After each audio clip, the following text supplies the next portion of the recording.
Hello, intranet. Jerry, what's up, man? Not much. You doing all right, bro? I'm good, brother. Dude, the amount of people that I get talking about your appearances on this podcast. Really? Seriously. No joke. That's Not even joking. That's pretty cool.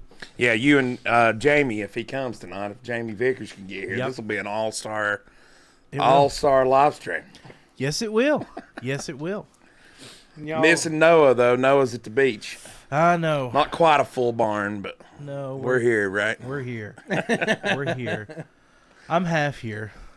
You're half here. Yeah, I'm you've half had a little rough go of it. Man, let me tell you. So, I found out yesterday I woke up yesterday morning and I couldn't walk, and I was like, "This is a problem."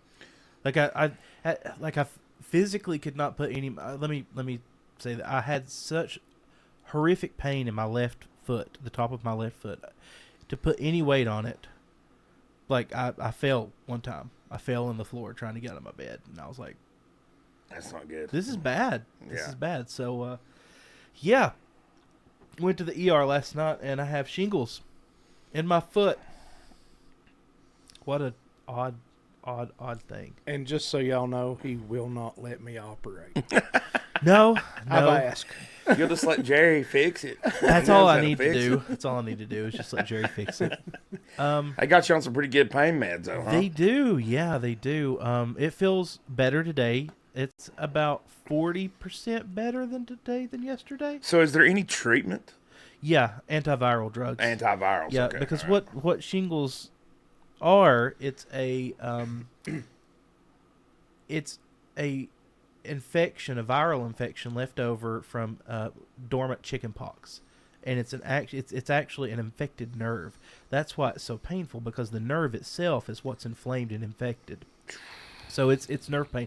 Like I was telling you, Chase, like yesterday, if the air conditioning going, like the air hitting it when it would kick on, was excruciating. I had to turn the air conditioner off. Like it was so bad. So it literally the worst pain I've ever felt in my life. Yeah, the snake bites, the kidney surgery, lung surgery, stomach surgery, all that was nothing compared to this. Wow, that's crazy. crazy. Yeah, it was literally the worst pain I felt. I told him, But you ever had gout? Oh yeah, lots. You know how bad gout is. Gout's worse, and that sounds worse than gout. Yeah, it does. And gout is bad. I can tell you that. I wouldn't wish gout on my worst enemy. So, from my understanding, the only way that you can get chickenpox is or shingles is if you've had the chickenpox. that is virus, correct. Yes. Which yes. means I'll never get it. Good for you. You never had chickenpox? I can't Good for you. get chickenpox. I am immune to it. Really? Yeah. Wow.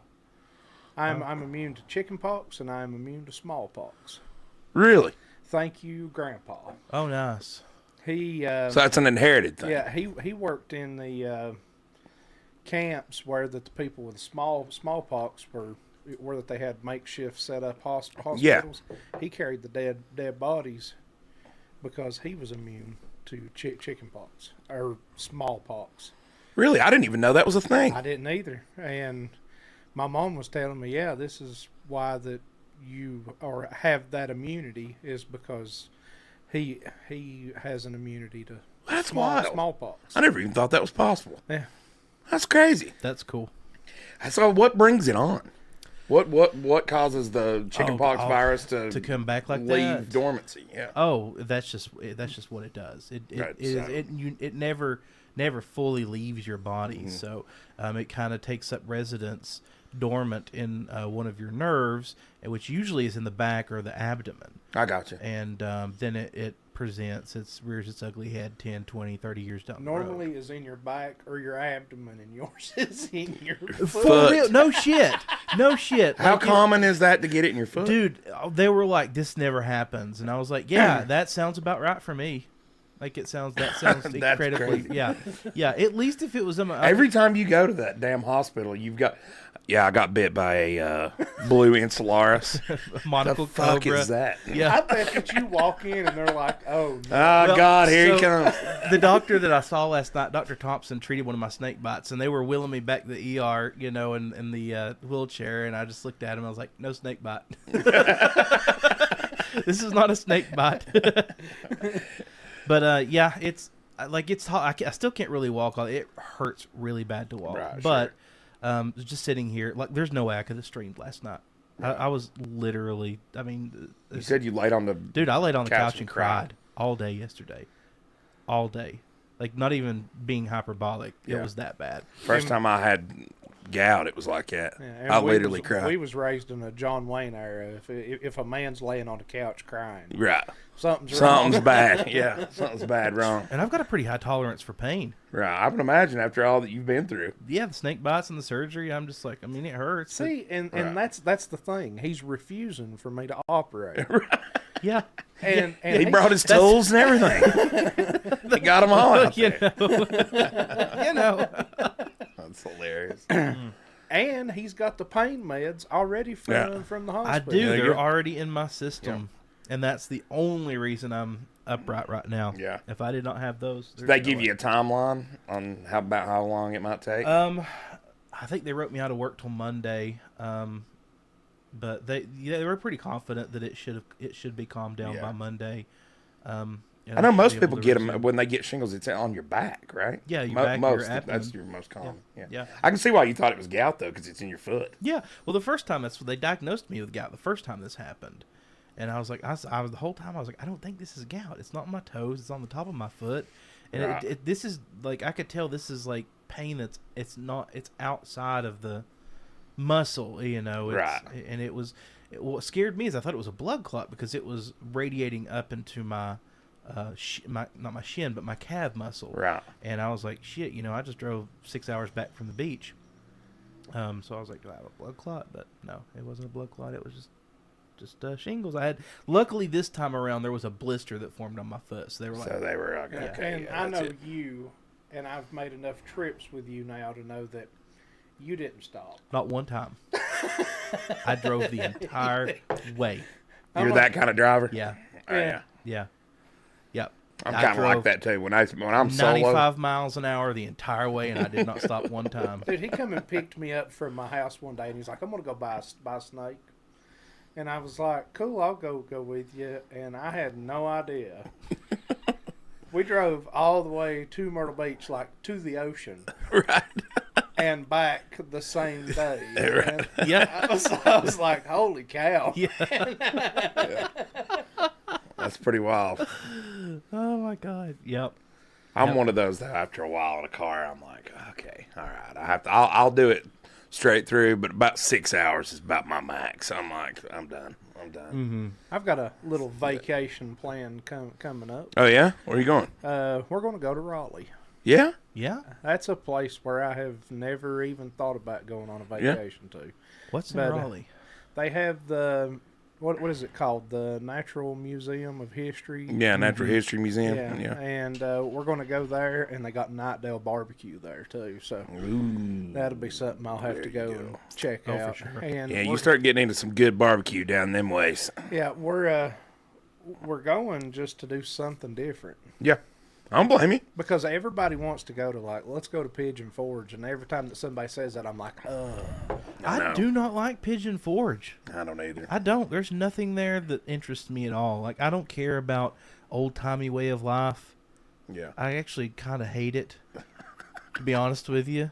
I do. I make my, I'm like- sorry, I do. I make my bi-yearly pilgrimage to Dollywood just because I love Dolly Parton so much. I think she's an absolute queen. But other than that, I'm not a big fan. And I've been 1,000 times, so it's like there's nothing new, hey, you know? there you go, Dolly for president. Right. Exactly. That's who we need. I don't know. I disagree. I don't think she would make a good Dude, I president. think a She's paper fantastic. bag could do a better job. She's a fantastic country music artist. I don't think she'd make a good president. Are you kidding me with that? Yeah, I With don't. that kind of bust, we would rule the world, Josh. I don't think she. Putin would do anything Yeah, for her. exactly. Trounce her out there. Get her singing 9 to 5. And things will go our way. I'm pretty confident. I don't know. I mean, if Jolene can steal her man, That is true. All bets are off. What about Joe Biden? He ain't dropping out. He's not. He's not. In fact, we have this from him today. I'm not leaving. Let's see here. Put on your headphones so we can hear it. There we go. He says he's not dropping out. Well, guess what? They're trying to push me out of the race. No! Well, let me say this as clearly as I can. I'm staying in the race. I'll beat Donald Trump. I will beat him again in 2020. 2020. Well, guess what? They're trying to push me out of the race. 2020. My. Good Lord. Oh God. Yeah. I really do believe him. I think that he'll win in 2020. I think you will too. I think you will too. Absolutely think he'll win in 2020. Okay, so just look at this frozen thing. I'm not a fan of elder abuse. No. But just look at him. He's got 25th Amendment face. Dude, that is an old man. That is an old man. That is a senile old man. That should not be doing this. what was it Tim Dillon said? Give him a porch somewhere. This man needs a porch. Yes. Let him sit on the porch in Hyannisport or wherever they're at, and let him live out the rest of his life as Joe Biden. Let him go out on a high note. So what's going to happen here is he's going to lose, probably in epic fashion, and he's going to have to give some speech, and then it's going to be this big sad thing. Let the guy walk away, man. Let the guy walk away. I think that we can pretty much see now that if he stays in this race beyond any thought whatsoever, even with the Trump derangement syndrome and everything, it's going to be a landslide. Yeah, I don't think he has a chance with that. I don't either. Especially if he has. I'm interested to see this. If everything's on the up and up. Sure. If there's no tomfoolery, sure, he doesn't have a chance. Right. I still think he loses in epic fashion if he stays in. Well, even if there is, I don't think there's a way. Because, I mean, nobody could look at that debate the other night and be like, well, okay. Here's the thing is, how much more can they do to trash Trump that hasn't already been done? I mean, they've pretty much run every gambit that they can pretty much run on. They've got one trick left up their sleeve. What's that? Shoot him? JFK him. Yeah. That's awful, though. I mean, Yeah. And the thing But I don't about put it it past is, the if they done establishment. it, everybody would know Sure. why. Sure. They can't hide that. But they're not trying to. Everyone knows that the trials he's embroiled in now is political lawfare. Everyone knows that. Everyone knows that. Yeah. Even the ones who are for it know that that's what it is. They don't care. What do you think about the idea that they set him up on that debate? That Biden up. I've thought about that. I don't know. I don't know if they, I mean, clearly this is all speculation. I don't know if they set him up or not. I think really a lot of it is Jill loves these cocktail parties. Jill loves this, and I think this is more about her than we want to think. Well, I mean, let's really think about the fact that whenever he was on stage, they made it to where that whenever one representative was speaking, the other one's mic was shut off. And they done that clearly for Donald Trump. No. Joe Biden, you They mean? did that for Joe. Yeah, Okay. yeah. They did that for Biden. But it backfired on them It did. in a It huge backfired way. on him. They cut the answers down as short as they possibly could. Mm-hmm. They cut the rebuttals down as short as they possibly could to keep things short and choppy and moving along. And that was in Joe Biden's favor. Yeah, they didn't want to give him the chance to gaffe, but Yeah, even then, it didn't help. I mean, whenever Donald Trump on stage says, "Let's not act like children here." Yeah, when Donald That Trump's is the the one saying person. that, that's hilarious. That might have been the biggest jab of the entire It night. was. Like, let's not act like children here, because he looks like the one that's the adult in the room, And that's hilarious. or the one that just has his mental faculties together. And I mean, honestly, and really, I'm not a cruel person. Look, you can say what you want to about Joe Biden. I've got a lot of opinions about Joe Biden. A lot of people got a lot of opinions, but the man's old. Just let him go. Yeah. Let it go. You know what I mean? But then what? I don't know. I think that's why they've gambled with it this far. You know what I would love to see? And I would love to see him step down and RFK Jr. take his place. Yeah. That would be amazing. That would be, actually, I feel like that would be a fair race. But they'll never do it because he don't play ball, man. Because RFK is a Democrat. Well, he was. He's To his core, though, he's a Democrat. But he's a Democrat that I'm like, He's a I can Democrat. stand behind. Right. He's a Democrat that's cut from the classic liberal. yes. Like JFK was, Yep. like his uncle and like his daddy were. They'll never do it. He's anti-establishment. Yeah. He's a populist, and they don't want that because this entire race, and this is what I've been saying since 2016. This entire race is not right versus left. This is the 99% versus the 1%. That's all this is, and they're using party politics to divide us along those lines so they can keep power. That's what this boils down to. I think it's a fight against, just as much as it's a Republican Democrat, it's a Republican versus the establishment media. Well, Yeah. a supposed it's Donald Trump. Yeah. I'm not going to associate Donald Trump with the Republican Donald Party Trump is not a because Republican. No, he's not. But this is somebody who's not going to play ball with the corporate media and not going to play ball with the entrenched powers in Washington. That's what it's against. And that's RFK's the same way. Right.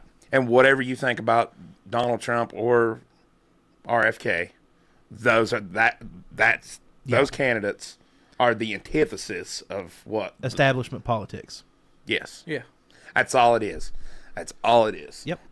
Yep. So you've basically the war going on now is the elite establishment versus the citizens of the United States. That's the actual battle that's being fought. And I don't want Donald Trump as my representative to be the populist representative, but he's the only one that can be. I know. He's one of the few Americans that could stand up against that.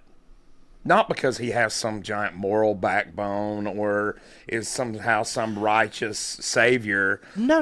or anything. What it is that he's the only one with the financial means of combating it. Yep. Not just financial means. He has the balls to combat it Yeah. too. That's true. He does. And no, I mean he's not. There's no demagoguery here. Like he is not our savior. He is a symptom of a very, very sick system. Yeah.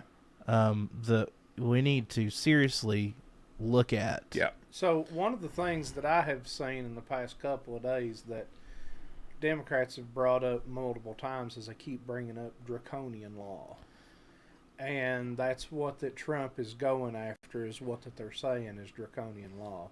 Everything I can't help but feel like everything that they put up as a negative are things that they're already doing. That's true. And you know where that they're, you know, one of the fears is that they will, if Donald Trump is put back in, that the people who have been against him, that he will go after them in some shape, way. Well, they're doing. Well, you're already fucking doing it. I know. That's what. Like, you can't say, okay, well, we can't have Donald Trump in there because he'll persecute his political opponents. That's exactly what they're doing. What the hell do you think you're doing? Right. It's the projection. That made me want to literally take a shotgun and shoot my TV the other night. Right. I heard them saying that. Right? Does it not? I was not like, infuriating? what is going on? Like, my ears were going to bleed. Like, it's just such speaking out of both sides of your mouth. I know. It makes me sick. Absolutely sick. It's hilarious too. Like It's hilarious, but it's sick that we would even that they try to sell this shit. More and more as I go on, when I hear these things and I look at what they're saying, I want to ask these people, like, how do you, with any sort of like intellectual integrity, how do these things come out of your mouth? Because you know that you're lying, and you're just blatantly telling it to the American public like they're stupid. The corporate media thinks you're stupid. Yeah, they do. And I largely, more and more every day, think you're not stupid. I think people are beginning to wake up to this crap. I really do. They are. I think so too. That election or that debate, having the wool pulled off of a lot of people's eyes and them seeing that the media has been lying to them for years now. But it's that like, one helped. yeah, and it's people that I don't largely just don't pay attention. Yeah, I think. And again, we watched some of those videos of those people like being interviewed about Israel and all. They don't even know what they're supporting. They don't have a clue. There's zero information behind it. Yep.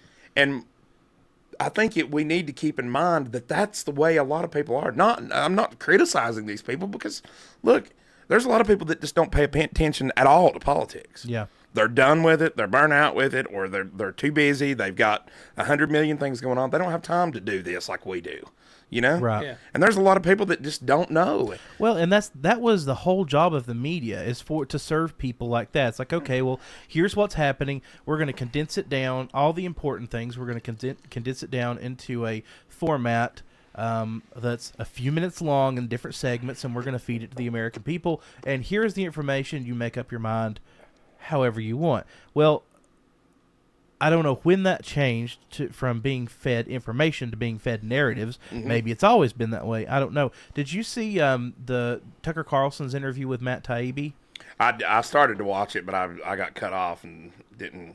Dude, it's fantastic. I watched about probably 30. It is 45 so good. minutes. I love how he lays out how the media class went from, your stereotypical, like when you think of a reporter, you think of a guy wearing suspenders with a cigarette in an office building somewhere. It's like, yeah, get out there and get the story, and it's like this. He's almost got this blue collar kind of patina to him.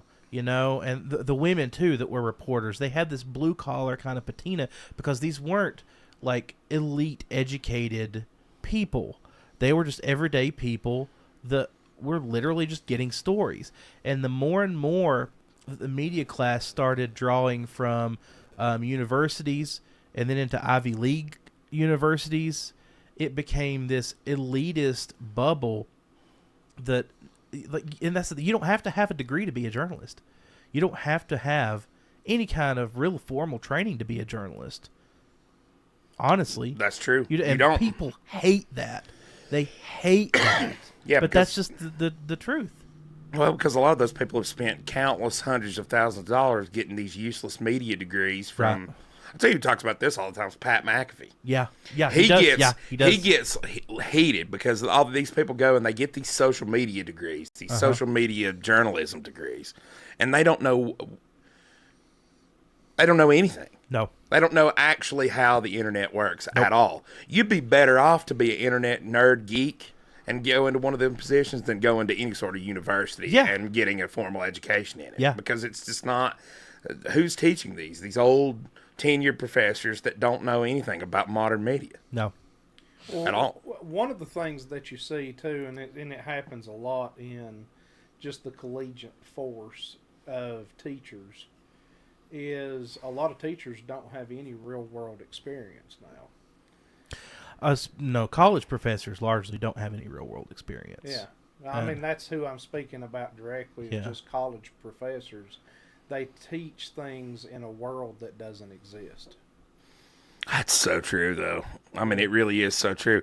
You've said this a lot. We're living in two different worlds. Yes. Yeah, well, I mean, we're living in so many different worlds. It's not even funny. But I think what you're referring to is where I'm saying, like, the right and left. It's you're debating two completely different. Yeah, you are, because the right and the left, well, I won't see that anymore because it's not even right and left, but establishment versus populace, Team A and Team B do not live in the same realities whatsoever. Team A wants to murder babies, according to Team B, and Team B wants to take away bodily autonomy from women, according to Team A. Two totally different arguments, not even apples and oranges. Right. Of course, sure, they intersect through the argument over abortion. Those issues do intersect. But that's two completely different. Two completely different things. And two things can be true at the same time. That's true. And then you got, but think about all the dichotomy, or all the two sides you got. You've got Right. rich versus poor, Yeah. or making it doing better than your average person, and not. Yeah. Then you've got rural versus metropolitan. Now there's a huge divide that it needs to be Huge. talked about more so, and that's the thing. Like, you've got people living in huge urban areas that want things for their, and this is why the idea of the concept of the United States of a representative republic, a democratic republic, is so great, because laws that work in New York City wouldn't necessarily work in Spruce Pine or Asheville, North Carolina, and rules and laws that work in rural areas wouldn't necessarily work in urban areas, because different cultures, different people, different problems. So, what I see largely now from both sides is wanting to have the rule of law at the national level. And that's the antithesis of the United States. And that, Josh, is why I'm a small government guy. 100%. 100%. That's the essence of conservatism, or small government. Or classic liberalism, too. Yeah. It is. Because it just doesn't work. It does. When you try to make laws that fit everybody, Yeah. on a level, like a national level like we have, it's just not going to work. No. Period. It can't. And you see me just sitting over here smiling. Yeah. Why? Pull that microphone a little closer to you. All right, I can get up on it, because I am Libertarian. the staunch, hardcore libertarian. Yeah, Where most people are like, most people don't even know what that means. I know. Whenever I tell them that Most people don't know what liberal libertarian- means. No. Well, whenever I tell them that I'm a libertarian, they go, "You're liberal?" Oh no. No. With libertarian, which is different from voluntarism, which is different from anarchism, which is different from classic liberalism, Right. which is different from neocon, which is different from conservative, there's 1,000 different. There are. I always called myself a small L libertarian.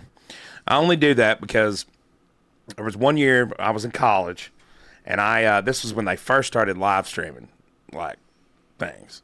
And you could pay to live stream the Libertarian National Convention. And I don't know if people realize this, but behind closed doors, libertarians argue a lot of really crazy things, like, should 14-year-olds be able to proselytize themselves? Right. And stuff like that. And I'm like, okay, all right now. You know what I mean? I wish the Libertarian Party would clean up its act. And I think, Dave Smith, the comedian, they wanted to nominate him for president. God, that would be great. But there's a real rift within the Libertarian Party between, I think, kind of the new school Libertarian. Well, you have about 5 different sects of libertarians and libertarian thought patterns. Right. And one of those should just be taken off of the list immediately, and that's chaos libertarians. Right. That's a crazy thought. Well, it's interesting to listen to someone like Michael Malice lay out the case for anarchism. I don't know if you've listened to a lot of Michael Malice. I have not. I'm a huge Michael Malice fan. Yeah, I'm not I an do. anarchist, but he makes a good case for anarchism. He really does. He lays it out because, much like, I guess what you said, chaos libertarian. I've never heard of chaos libertarianism, but I assume people think that that's what anarchism is, like complete lawlessness and just chaos, and that's not at all. Not at all. Not at all. What They it call is, it. yeah. They call it the grocery cart theory. Okay. And whenever you go to Walmart and you get a grocery cart and you take your groceries to your car, Mhm. there are stands set up for you to put your cart back in, right? Mm-hmm. But it is your decision if you put that cart back in or you do not. And eventually, if those carts are not picked up, somebody along the way will put all those carts back where that they're supposed to be, and it's chaos with defined reason. I think is the way that they put it. Right. But that ain't the way that the world works. Right. Yeah, I No, understand. when left to our own devices, I think things get pretty hairy. Quickly. Yeah. Yeah. Quickly. I would love to be able to have Michael Malice on the show. That's why everybody needs to subscribe to this channel, if you haven't already, because the more people that subscribe, the more viewers we get, the bigger the guests we can get. And I would love to have Michael Malice on. Michael Malice, I know you're not watching, but I've sent you a few. I've slid into your DMs. Not read them yet. You need to. I like Michael. Dude, he's hilarious. Yeah. And what I love about Michael is, like, if he's on your show and you say something ridiculous, he's going to be like, that's absolutely ridiculous. Right. Like, he will 100% be like, why are you saying that? That's so true. I love that about him, though. And he's just as much like troll as he is political commentator, and Yep. the books he's written are fantastic. Oh, I know. I love his. But I did listen Dear to that. Leader? Yeah, Dear Leader. Dude. I listened to an Great audiobook. book. Yeah. It's a great book. It's all about North Korea. Dear Leader. Yeah, you should check it out, Jerry. Yeah, it's a good one. I definitely will. Yeah, I like on- Michael a lot. I think he is a very important political thinker. I think so too. Yeah. I really do too. I am on Danny Trejo's autobiography right now. That's the one that Oh yeah. Didn't he Pretty- serve it's- time for murder? Yeah. Shit. Well, He looks like a murderer. No, he served time for drugs. Ah. And you know, everybody thinks of him as an actor, but in all actuality, way before he became an actor, he was the one in California who helped set up and run all of the different methadone clinics. Really? That was where he got clean, and he wanted other people to get clean.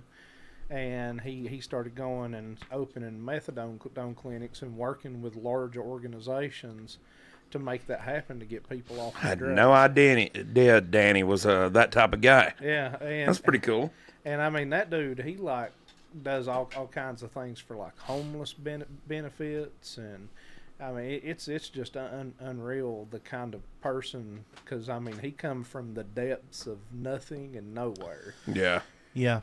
And A lot of celebrities did. yeah. Shout out Danny Trejo. Yeah.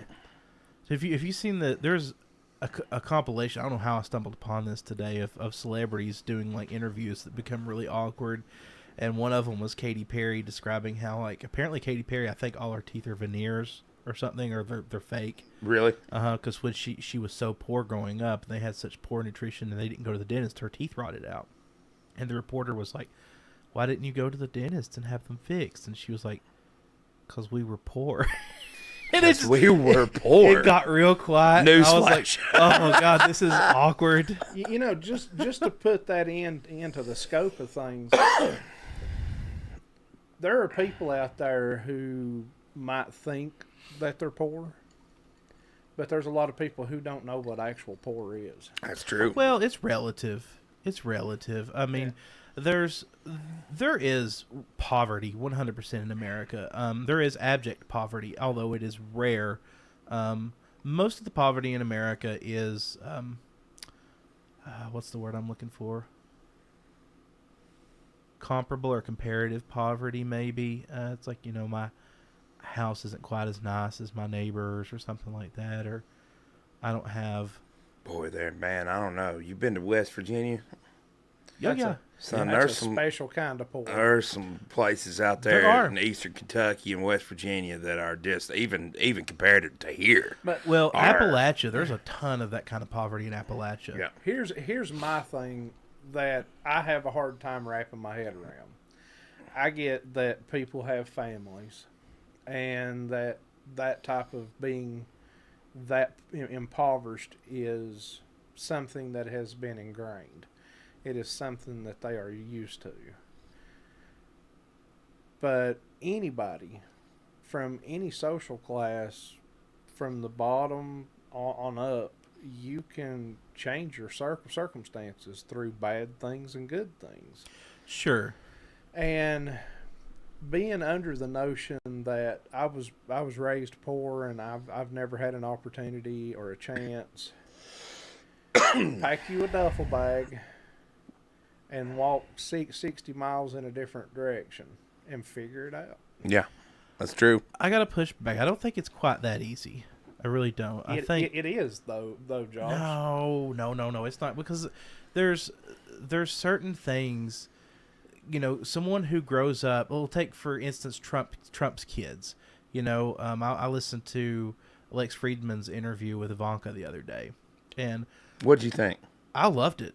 I thought it was great. It was great. She's a brilliant, well-spoken, very, very down-to-earth Thoughtful. person. Very Yes. thoughtful. Yeah. I think she is genuinely a good person. But the reason I say that is, take Ivanka Trump, for example. Because of her upbringing and because she was born into that kind of wealth, she has had opportunities that you and I could never possibly fathom. Absolutely. And someone you and I who are raising kids in our income bracket, our kids have opportunities that other kids in the communities could They not have possibly. opportunities that we didn't have. Exactly, and that's the thing. There's so many other factors that go into that. It's really not as simple as just pull, and that's why I really fucking hate the pull yourself up by the bootstraps, because it is nowhere near that simple. But see, you're adding in children and different things like that, and that I can understand.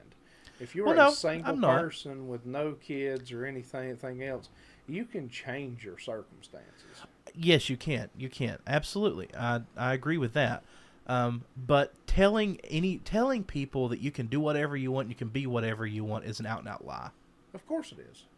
And that's kind of, but that kind of mentality of what you were saying a minute ago, that kind of is along that line. It's like Tim Dillon said the other day, telling us that we could be the president if we want to. And, sure, I guess theoretically we could, but is it going to happen? Well, fuck no. There you go. Pull it out. Poverty is a mindset, honestly. It is. And that used to kill me. That phrase used to burn me up. And it still does a little bit, because it's definitely not that simple. Right. You can't just change your mindset and not all of a sudden go from being poor to being rich. But if you've never read Rich Dad Poor Dad, now this is one of the that's prophecy. The series, the series. I have Rich Dad Poor Dad over there somewhere. Yeah, Robert Kiyosaki. Yep. People that grow up in that kind of poverty thing, you come out with a mindset, and I don't know that it's necessary. It's what it is that everything's against me. Mm-hmm. You don't know anything about money, how to manage money, how to put money anywhere. And I'm not saying I'm the greatest in the world at it. It's a victimhood mentality. It is a victimhood mentality, for sure. And I mean, if you're ever interested in a book series that'll teach you some things about money that you've never, ever considered, Robert Kiyosaki is one of them. Rich Dad, Poor Dad. Go buy it. Shout it out, please. Shout out Robert It's Kiyosaki. on YouTube for free. You can listen to the audiobook on YouTube for free. Well, with that, one of the things that people fall into a lot of times is,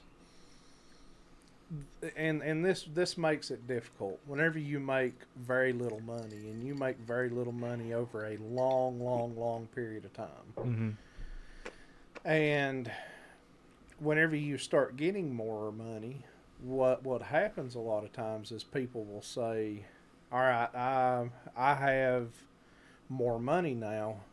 I'm going to start buying the things that I've wanted. Mm-hmm.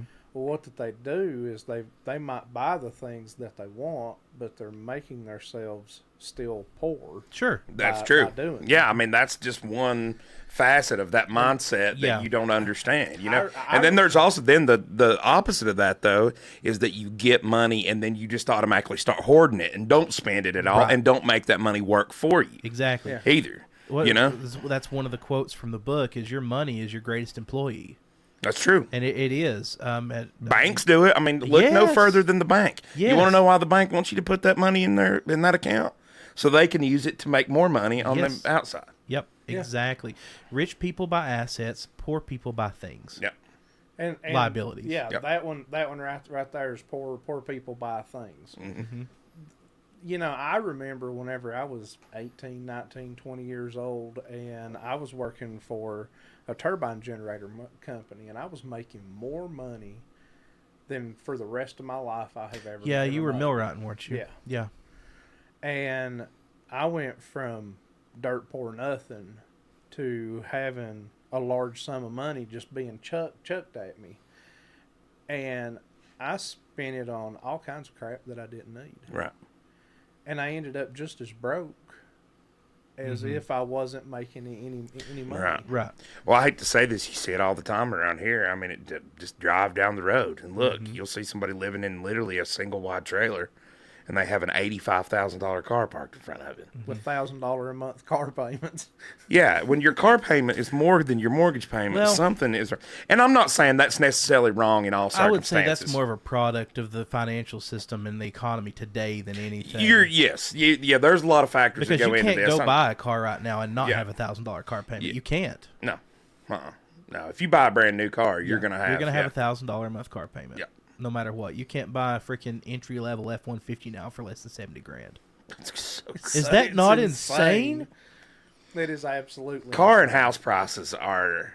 How And why is nobody talking about that? RFK is the only one that's talking about this. Like, hey, we need to have an affordable housing.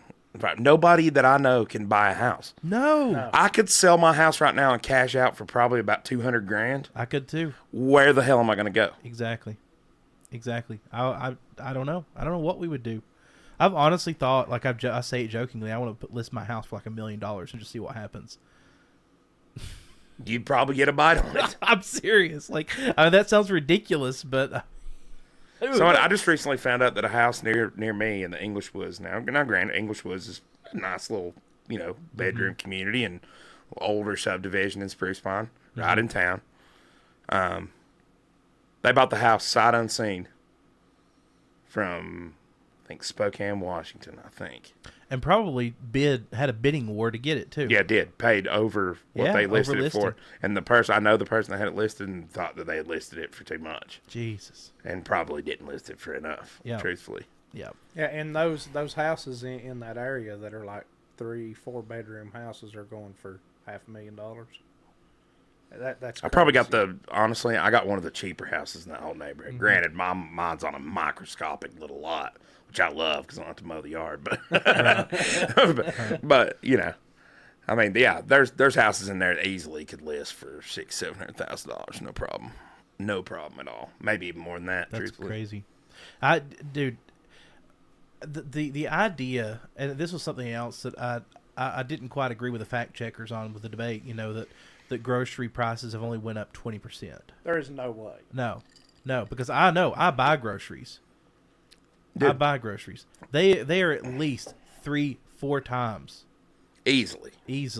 Yeah. I can name you items right now. My kids love those Mr. Krugel Buggers or whatever chocolate pancakes. Yeah.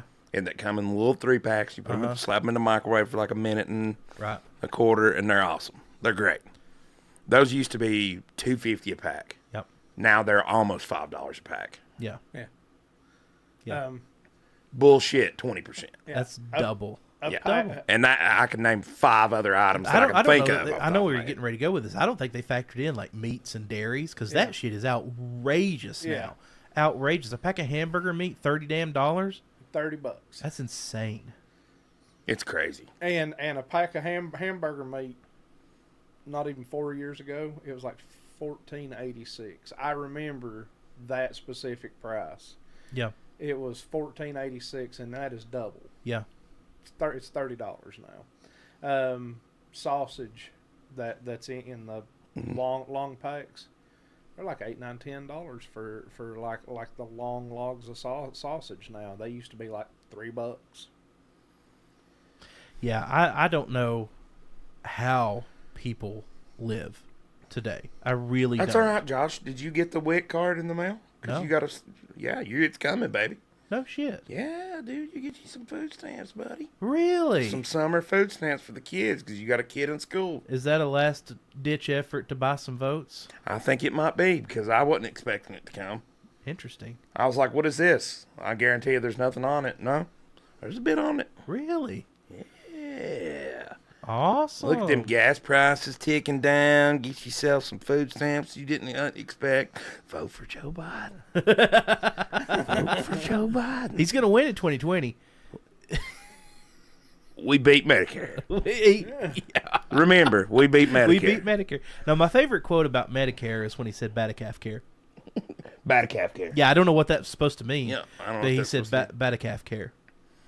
That was, I think that was after the Truman on under pressure. That's a legit quote. That's an actual quote from our president. And this was before everyone knew he was fucking crazy. Truman and shot under pressure. What was the one he said? Something about Xi Jinping, and I was just Xi Jinping to the foothills of the Himalayas. What are you talking about? Oh God! Were you with Xi in the Himalayas? That was probably right after he served overseas in in Desert Storm with his son Bo. Good grief, dude. Whatever. I don't know. It's going to be interesting to see what happens. It is. I'm waiting with bated breath to see how it goes. Switch gears a little bit. Jerry and I have been talking about this, but I've not spoke to you about this yet. Okay. What did you think about? Did you watch the latest Joe Rogan where he had Eric Weinstein and Terrence on? I did. I watched about a little over half of it. Okay, I've watched it twice now, and I've watched Terrence's once already. Mm-hmm. Painful. God, it was so bad listening to that psycho babble. Like, and he wouldn't stop. Like, I know people like that, and that's the problem is they want to teach, and it's like you can't teach because you're. I respect what Eric was trying to do, though. I do. 100%. Like he was trying to give the guy the benefit of the doubt and be like, "Hey, listen, maybe." Because some of them, let me help you. I think Terrence just kept missing the entire point of the entire 100%. He could not grasp. He couldn't grasp what Eric was trying to help him do. And that to me showed me it was like this was one. I think as much as I hate to give him credit for it because I hate Neil deGrasse Tyson, I do agree with him. I think this was probably some Dunning-Kruger stuff going on. But let's go to Neil deGrasse Tyson did not handle himself correctly.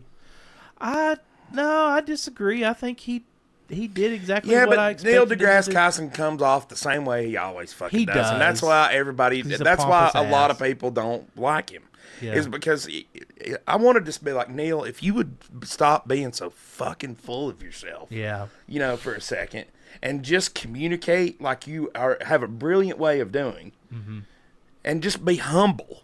He can't. He cannot do it. No. He cannot do it. That guy could get up and give a speech for charity and sound like a pompous dick. Well, I mean, that's because that's what he is. He's a pompous dick. And I don't know. But to me, like, him and Eric Weinstein couldn't be more different in my view, in my book. You know what I mean? Like, they just couldn't be more different because Eric is the opposite of arrogant and sure, very humble. Yeah, very humble guy. And Neil is a Hollywood creature to me. 100%. He's an entertainer. Yeah, he's got a little bit of fame from him being, and he is an excellent science communicator for sure. Well, one thing that you can't take away from him is he's definitely not dumb by any means whatsoever. No. And he had a few things within that were the one thing that you kind of need with scientific observation, and you're dealing with scientists who always look at the problem the same thing each and every day, is he did bring, even though a lot of it was wrong, he brings a different perspective. And sometimes you need a different perspective to spark questions about what you're actually looking at. Right. I agree with that. But I don't think what he brought was a different perspective. I think what he brought was nonsense. I don't think so. When he started out, when you start out with 1 times 1 is equal to 2. Josh, it's like, listen, dude, you're missing the point, dude. Here. 1 times 1 is 2. I get what he's trying to say, and I think Eric did too. Like, let's pretend like these are one and the same. Okay. 1 times 1 equals 1. Well, where did the other one go? But it's not representing something. It's representing numbers in a sequence. That is the essence of his argument. Right. That's what he's trying to say. Yeah. Right. And I get that argument. I get that. No, I get it. I get it. But that's where the Dunning-Kruger comes in. It's like, okay, he knows just enough about something to make up some bullshit. Sure, but I don't think he's making up bullshit. I think that's a pretty good point. It's like, because numbers refer to real world objects. To say that mathematics exists outside of the realm To some degree. outside of the physical realm is trying to make, that's like, you can't have it one way or the other. Like, Well, then explain negative integers. we don't need to go down that road. Well, okay. All right. But I'm just saying, like to me, that actually makes that's a pretty good point. And I think that's, to his credit, that's what he was trying to say. Is like, I'm not saying that this is, because he kept saying, he's like, I'm not saying that this is like a real thing. He's like, I'm just using that to demonstrate metaphorically what I'm going. Once Eric pushed back on that, he started saying that was a metaphor. Out of the gate, no, he was literally saying 1 times 1 equals 2. And then when Eric explained to him why that was bullshit, then he started saying it was a metaphor, which I was like...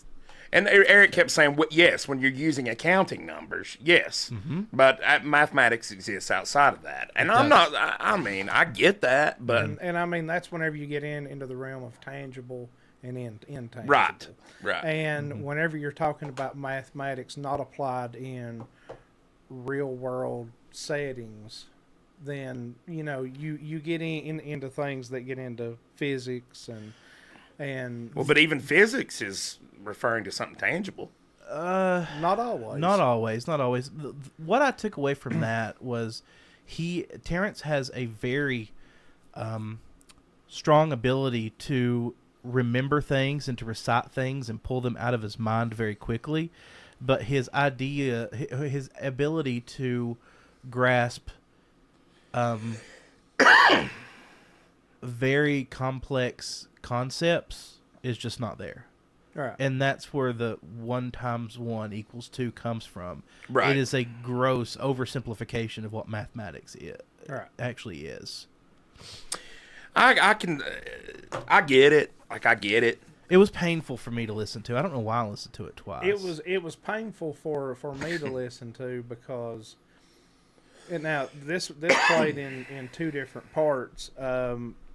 Whenever Eric Weinstein was setting and he was trying to explain what these issues was, and he said, "Well, let's go to the core of the issue." And him and Joe both kept firing back of being like, "Well, what about this and what about that?" And it was things that were not relevant to what he was wanting that to talk drove me about. crazy. And That you could drove hear me the insane. frustration in his voice whenever he was like, "Man, I'm trying to give you the hook here." Right. Yeah. Please take it. Yeah. Well, and Please what bite. he wanted to do initially was he wanted to steel man his arguments. And Joe and Terrence, neither one would let him do that because they kept interrupting and going down these rabbit holes. Joe does that sometimes. He does. I think Joe, that would be my only criticism of Joe Rogan. I love Rogan. I love Rogan. That is a criticism. I love old Rogies. I really do. And I think he's great. But when he gets excited for something... I think he got way too high for that episode. I thought that he in his mind, he was like, I'm going to have Eric Weinstein in here talking about all these insanely... So he probably These mushroomed up. I would say he probably... Shroomed up. I don't know that he shroomed up. I don't think he was tripping, but I think he definitely smoked up for sure. And I think he was just way too fucking high to have that real conversation. Yeah. It's like sometimes you take too many of them alpha brains, Joe. Just lay off of them a little bit. Yeah, You know what I mean? yeah. You're taking 6 of them for the podcast. Maybe not. Just back it off a little bit. 'Cause you're a little bit too on it. You know what I mean? But the one thing that I absolutely love about Joe Rogan is whenever they do the Protect Our Parks. Oh, yeah. Those are my favorite. The best episodes. Yeah, those are my favorite, man. I love that stuff. That was a good one though. That was I love Eric Weinstein. I've loved listening I love to Eric Weinstein too. I'm glad Eric did that. and extended that olive branch because that's what he wanted. He wanted an olive branch. And that's kind of Eric's whole thing is like science is too rigid. Mm-hmm. You guys don't ever, you call these people just idiots and whatever, and then just move on. It was like, I'm going to come in here as a representative of science. And I'm going to give you the time of day and try to explain to you in a coherent fashion why. And I feel like, unfortunately, he didn't really get the opportunity to fully do that. No, he didn't. And Terrence didn't fully accept that either. No. Terrence is too far down his own rabbit hole. And because in Terrence's mind, Terrence is right. Right. And that's not how science works. You don't come with a concept and be like, I'm right, prove me wrong. Right. It's the opposite of that. They had a really hard time having a conversation with one another. They did. Yeah. You know what I mean? I think in some parts, Rogan got in the way of it, too. I agree. I think totally he did, agree. too. So, But that was a good show. we're going to get down some of these. Some of these. We got quite a few to go through. We got a loaded, stacked folder. We do. Here. All right, here. So this is the video, the first one that popped up here. Let's check it out. I've not watched this. That's how good your etiquette is. This one's a no-brainer. I definitely go all the way to the right. You want to space yourself as much as you can. Here, I'd probably go to the same thing, because anything else and you're kind of too close to people, you definitely don't want those two in the middle, because then you're like stacked between people. Is this a thing? This one's a no-brainer. You want to go directly in the middle, otherwise you're shoulder to shoulder with somebody, which is super weird. This is a lose-lose, honestly, all around, but I think you just have to take one of the edges. I don't think it matters too much.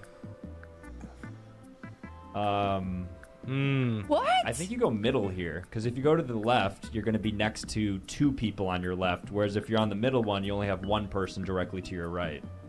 I don't know. Do you guys agree? These are things you guys have to think about when you go to the urinal. Yes. Yeah. Yes. Sure is. Is this a dilemma? Yeah. Is this a daily dilemma for you guys? Let's see how good your etiquette is. I thought that was brilliant. I've thought that for a long time. I've put together a little bit of a comedy routine, and one of my early, this is a long time, I abandoned this, was about this very... Yeah, it's a thing. Yeah. It's a thing. And it's like, do you just stand and wait? Because then that makes you weird. It's like, oh, Right. what's he hiding? Oh, I'm going to be the weird guy. I'm going to stand You and wait. waiting? Yeah. You waiting? When encountering a difficult urinal lineup, I'm kind of like you. I don't know if waiting's the best move or not, Jerry. All right. The main one, see, this is a line of urinals. Right. Have you ever been to a NASCAR track before? The trough. The trough. Oh, my Lord. Hell, that's Boy, how it's it just was at wild. my Just- elementary school. It was a trough for the entire time I was there. How can you... I just... No. I'm going to go over here in the corner and pee in the corner. And it's not just NASCAR tracks. I've been to a lot of concert halls and music venues that have had the troughs in them, and it's Yeah. like, that's disgusting. And they got giant bags of ice in the inside side of them. Yeah, it's disgusting. And I'm not. Yeah, and the ones at the racetrack, some of them, it'll be a trough on two different sides. So not only are you standing there out in the middle of everything, you are looking at somebody else who is peeing. Right. It's not okay. I don't want to piss straight across from someone else who's pissing. Too much can go wrong there, especially at a race or a music venue where everyone's probably shit-faced drunk. Hammered, yeah. Who thought that was a good idea? I don't think that is not a good idea. No. But this goes to show you, I understand women have a lot of, plights and stuff to get through, but men are treated like livestock when it comes to the bathroom. It's like, pick a stall. We even call it a stall. Mm-hmm. It's like livestock. Like, you know what I'm saying? It's like we're a bunch of cows being led to be milked or something. You know what I mean? And the weird thing about this is, before watching this video, Yeah. it's never something that I've thought about, Right. but it's 100% true. 100% true. 100% true. What about when you encounter the urinal that is too low or too high? Oh, I didn't finish, did I? Is there more to this? Oh no, there's just it went back to the beginning. Oh, okay. Yeah, you're good. The one that are too low. Okay, so yeah, there's that. I like the ones that go all the way to the floor. Yeah, that's the way to go. And- Because a little kid can pee in it, or a grown adult. You and do you're still splash good. on your shoes if that's the case. You do a little bit, but you don't see them ones that go into the floor. Remember the ones that went into the floor? Yeah. You don't see those much anymore. No. Now the splashing thing, that's why that you don't stand shoulder to shoulder with anybody. Right. People might think that it has something to do with somebody else looking at your junk or something, but it doesn't. You're worried about the splashback. I wear sandals like everywhere I go. I'm always wearing sandals. So you're keenly aware if you're getting pissed on your feet. Oh yeah, if there's, I will not. I will not. I will go into a stall and shut the door before Right. I will stand shoulder to shoulder and let them even have the possibility of pissing on my feet. Yeah, I agree with you there. Yeah, that's a bold move. Urinal and sandals. Mm-hmm. You might just get a little splashback. At least with shoes, you can't feel it. Yeah, and there is some kind of a protective barrier there. Yeah. Have you ever seen the ones where the toilet is quadrant off, where it's like there's the 4 quarters of the toilet bowl, and which one do you pee in? The right corner, the left corner, No. the front corner, the middle. I've never encountered that. I see. The people do these same kind of videos where it's like, where do you pee? I'm a right corner guy, right back corner. Yeah, I always do right corner. bullseye. myself. You're bullseye down in the Bullseye water. down the water. See, but I think this depends on your brand of toilet too, because my toilet at home in my bathroom, if I pee right in the middle of it, it's Really? going everywhere. Something's wrong. There's something wrong in the manufacturing or something. Huh. The way the water sits in the toilet, And there's splashbacks. Another thing that people Interesting. don't think about is if you're in a situation where that everything around you is quiet and you're going to stand and pee, you take a wad of toilet paper and throw it into the toilet to keep it from making more noise than what that you want it to make. Jerry, you are a Renaissance man. See, now, I've never been self-conscious about like peeing noise.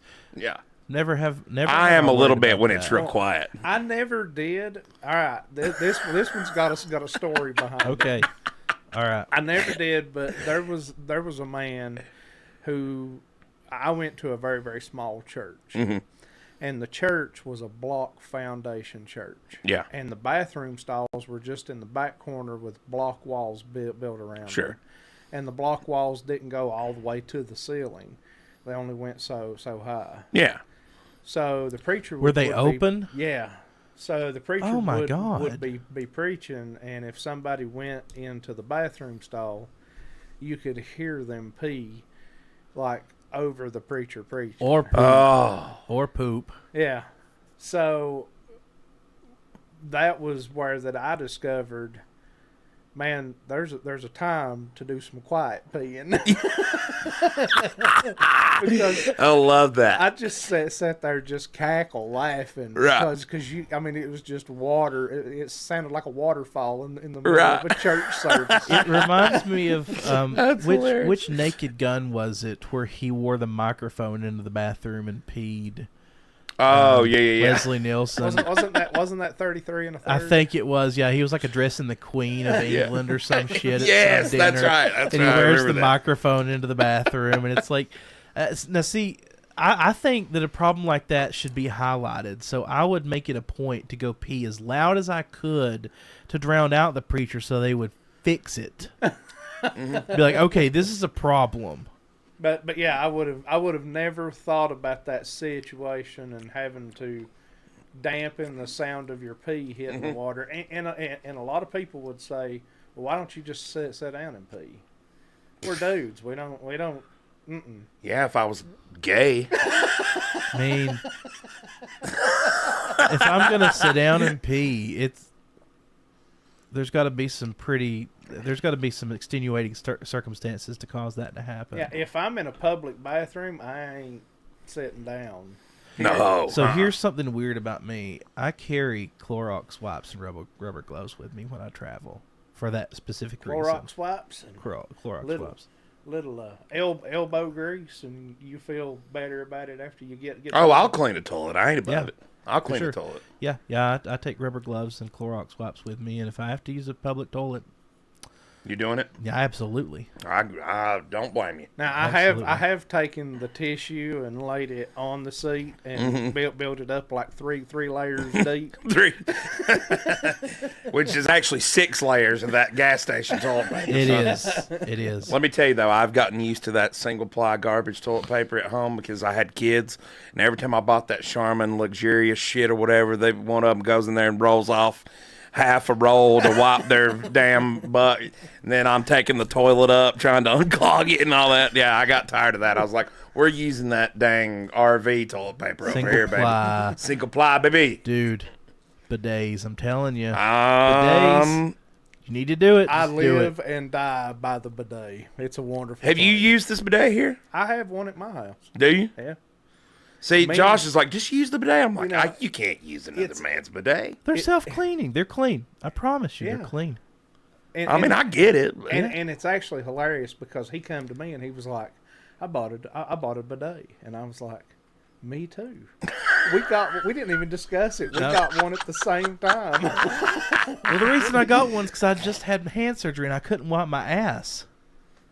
That's a good reason. So I was like, I got to do something. I do think having the separate device for the bidet, while it may be a little bit more luxurious of a setup, I do think that's inefficient. Oh, You know what I mean? 100%. 100%. There is other beneficial qualities to having a bidet. A dedicated bidet? Yeah. What's that? If you've got butt problems of any type, Yep. they go away. Really? Yeah.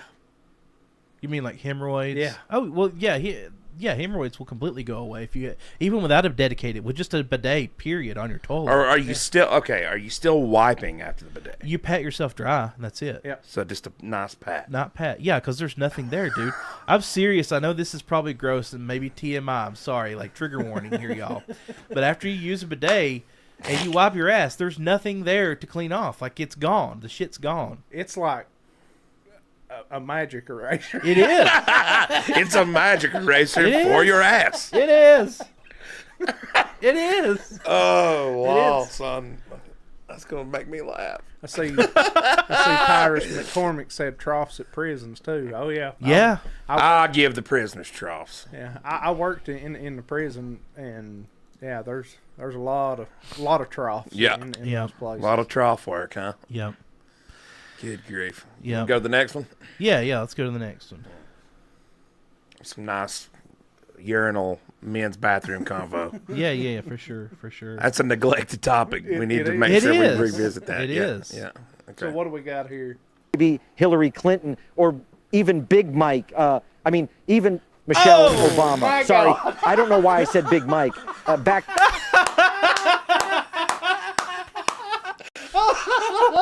Whoops. Okay.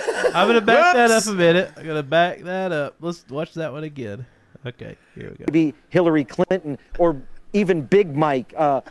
Even Michelle Obama. Sorry, I don't know why I said Big Mike. Back to you, Jake. Maybe Hillary Clinton. Where is he pulling? He's pulling this shit off of Twitter or something. Freudian slip, maybe. Well, I mean, everybody talks about Big Mike, right? That wasn't Jeffrey Toobin, was it? I don't know who the hell that was. That looks like him. Who is No, this guy? that's not. I don't Remember, know who this- Toobin was the guy that got caught jerking his gherkin on the Yeah. during COVID Yeah, on the Zoom call. Zoom call. He was masturbating, and he went on the air and talked about it. That was the worst thing. Did you Just, see dude, that? don't Just- bring this guy on to talk about it. What he did wrong. Just leave poor old Toobin alone. All right. His name Good couldn't be grief. more perfect. This guy said Big Mike. Do you really think that Michelle Obama's a man? No. I don't. I don't either. No.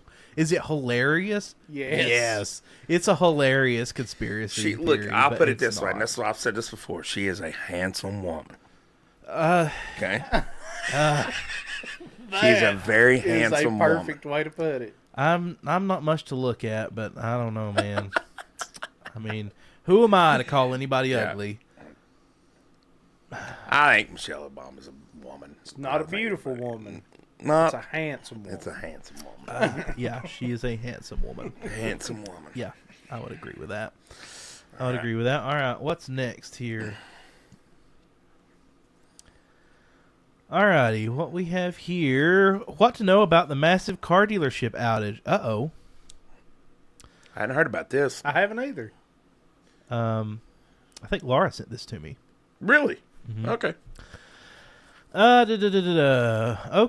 New York. CDK Global is still down, heading into the brisk car selling 4th of July holiday next week. Auto dealerships use its software to manage everything from scheduling to records. The mass outage since last week has paralyzed nearly 15,000 dealerships across North America. CDK said last Saturday that it has begun restoring its software, but both car buyers and dealers are currently at a standstill. It has suggested several times the fix is in order, only to say that its systems would not remain out of commission for a while longer. So interesting. So you there for a minute. Can I still buy a car or get it repaired? So I guess there was a system that went down and you weren't able to buy a car. When was this? This was June 28th. So that's been right a minute. before the holiday. Yeah. Right before the holiday. Okay. So what happened? Did they get hacked, or it just had an outage? Let's see. When will it be back online? I seen that up there. Why did systems go down? Yeah. Okay. Right there. Well, let me see. So it looks like doesn't believe its systems will return online before June 30th. So this is old. I'll have to look and see if they actually did get. Why did the system go down? CDK says it is working to investigate the shutdown after 2 cyber incidents brought its systems to a standstill. The company has not confirmed who is behind the incidents. Bloomberg previously reported the company was negotiating with an Eastern European-based hacker group demanding tens of millions of dollars in ransom to end the outage. Okay, so this is another one of those things like we had with that pipeline. Remember when they did that a couple years back? Uh-huh. So this is going to become more and more prevalent. It is. And you don't realize like how, like for instance, like Toast, which is a popular point of sale system for like restaurants. If Toast go down, Yeah. if Toast goes down, like The bar goes down. 30% of the restaurants in America go down. Yeah. You know what I mean? This is what scares me about the whole AI thing too. Is we're going to put that in control. I know. Of everything, and it's highlighted by things like this, where you see like that these car dealerships all use the same software. Yeah. Yep. And who would have thought that? I wouldn't have ever, without having intimate knowledge or inside knowledge of that particular industry. The only thing I've got to say Yeah. is Maximum Overdrive was an awesome movie. Yeah, It was. it was a good movie. Okay, so according to Forbes, 2 days ago, the dealership software, it is back online after global cyber attack. So it is back online. So why do these companies not invest money into keeping these things like? This is what we're, in that video that me and you watched about the AI, which, by the way, going back on that episode, we had a lot of good stuff in there, by the way. We did. I listened to that one back, Yeah. and I was like, damn, that was pretty good. But, That was a great episode. Yep, it was. When they was talking about how, like, none of these companies are really investing. They've pulled all of their finances for, like, safety and security. Right. And it's like, okay, well, now we're just barreling down this road Yeah. with no brakes Yep. or no plan for what if something goes awry. You just ask a question I can actually answer. Yeah? Whenever it comes to cybersecurity, whenever it comes to computer security, the thing about websites and places that retrieve data from another location that's stored in a cloud or it's stored on a database somewhere, and you pull that data. Well, there will and always will be backdoor loopholes within systems. They can tie them up all that they want to, but you're talking about perpetually trillions of backdoor accesses, and there's no way for them to iron wall all of them. So what happens is a lot of times these hackers will get into one backdoor access, and it might give them access to one small area. Like let's say that they could pipe in and look at security cameras. Doesn't seem like that big of a deal, right? Right. So let's say that one of these security cameras then is facing a computer that somebody works at. And then the computer that somebody works at, they're going to go in and type in their identification. Well, they can take that camera and they can look at where that identification piece is at, and then they can log in up and underneath that person's name, which gives them more access. And depending on where that person is at in the system, they can start sending emails through that person's identification in order to retrieve more things to get more access. So it's not just, oh, hey, we're in. Right. It's like a system, a building. They build it up to where it's And I out think there, people are pretty laissez-faire with their information too, their login credentials. I really think people need to tighten up about that. Like, I just see from being a working adult that is around people who has login credentials to things. It's people are pretty laissez-faire with their login credentials, so it's not.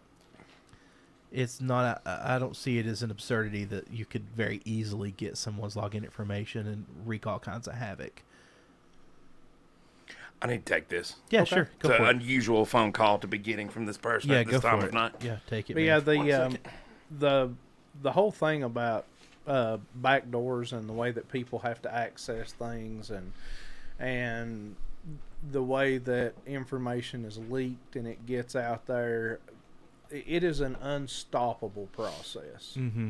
There is no amount of computer technology, AI technology, or anything else that you can come up with that can seal up every backdoor that there is to every piece of technology that there is. It's just not possible.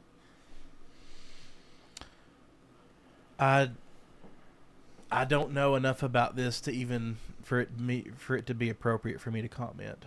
I don't. This is one that I'm pretty steadfast whenever it comes to technology, understanding technology, and Yeah, I mean I do too. I'm very tech savvy, but when it comes to like hacking and that side of it, I don't know enough to even begin to comment on it. But a lot of your largest corporations, they have some ne'er-do company come out and install the routers. They have them to install their backup systems. They have them to do their network for them. And a lot of people, one of the things that people don't like is they don't like passwords that change. Like, Oh, I know. rotating 30 to 90 day passwords. People are like, I can't stand that. Well, there's a reason why that's needed. Oh, 100%. And whenever it comes to changing network passwords and things of that nature, there's also a reason for that to happen. But the problem is that whenever you go through those processes, the people who are supposed to inform other people that things have changed generally doesn't happen. And whenever that doesn't happen, then you get a lot of people complaining, and then the person that is getting all of the complaints that it was supposed to notify everybody then wants to propagate that they don't want anything changed at all. And then you end up in a stalemate with that person, and then that opens up internet securities, that opens up back doors to get into large corporations, and that's what leads to the issues that we see that a lot of these companies have. Yep. You're absolutely right. Man, can I just brag on myself for a minute? These live streams look incredible.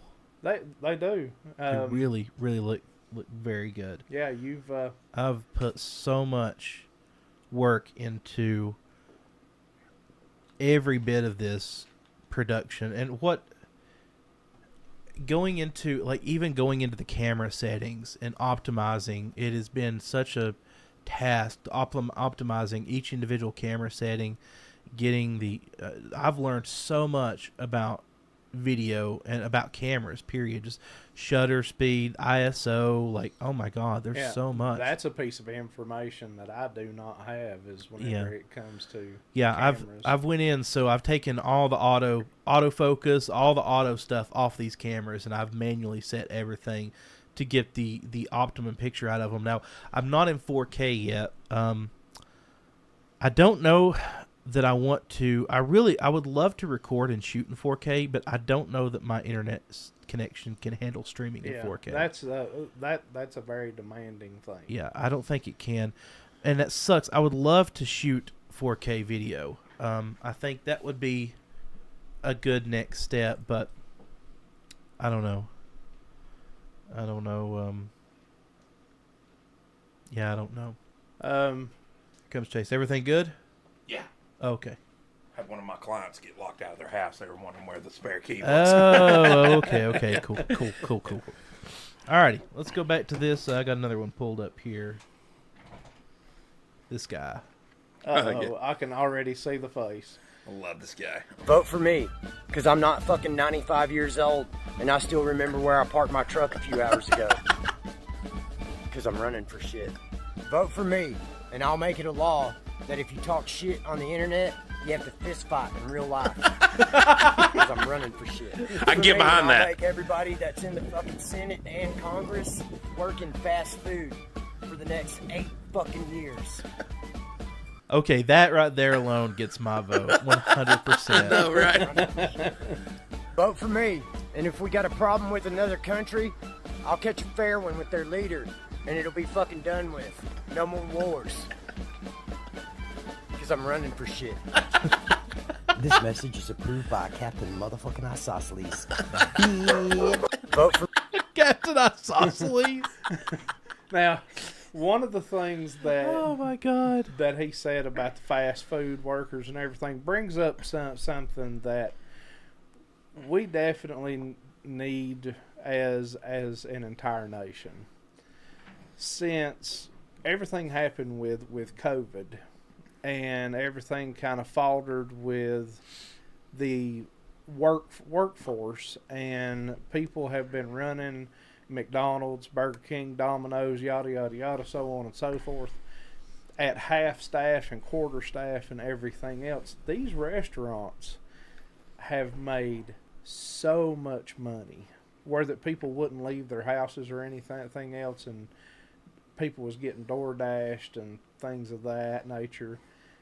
Now it seems like that they are okay with keeping status quo.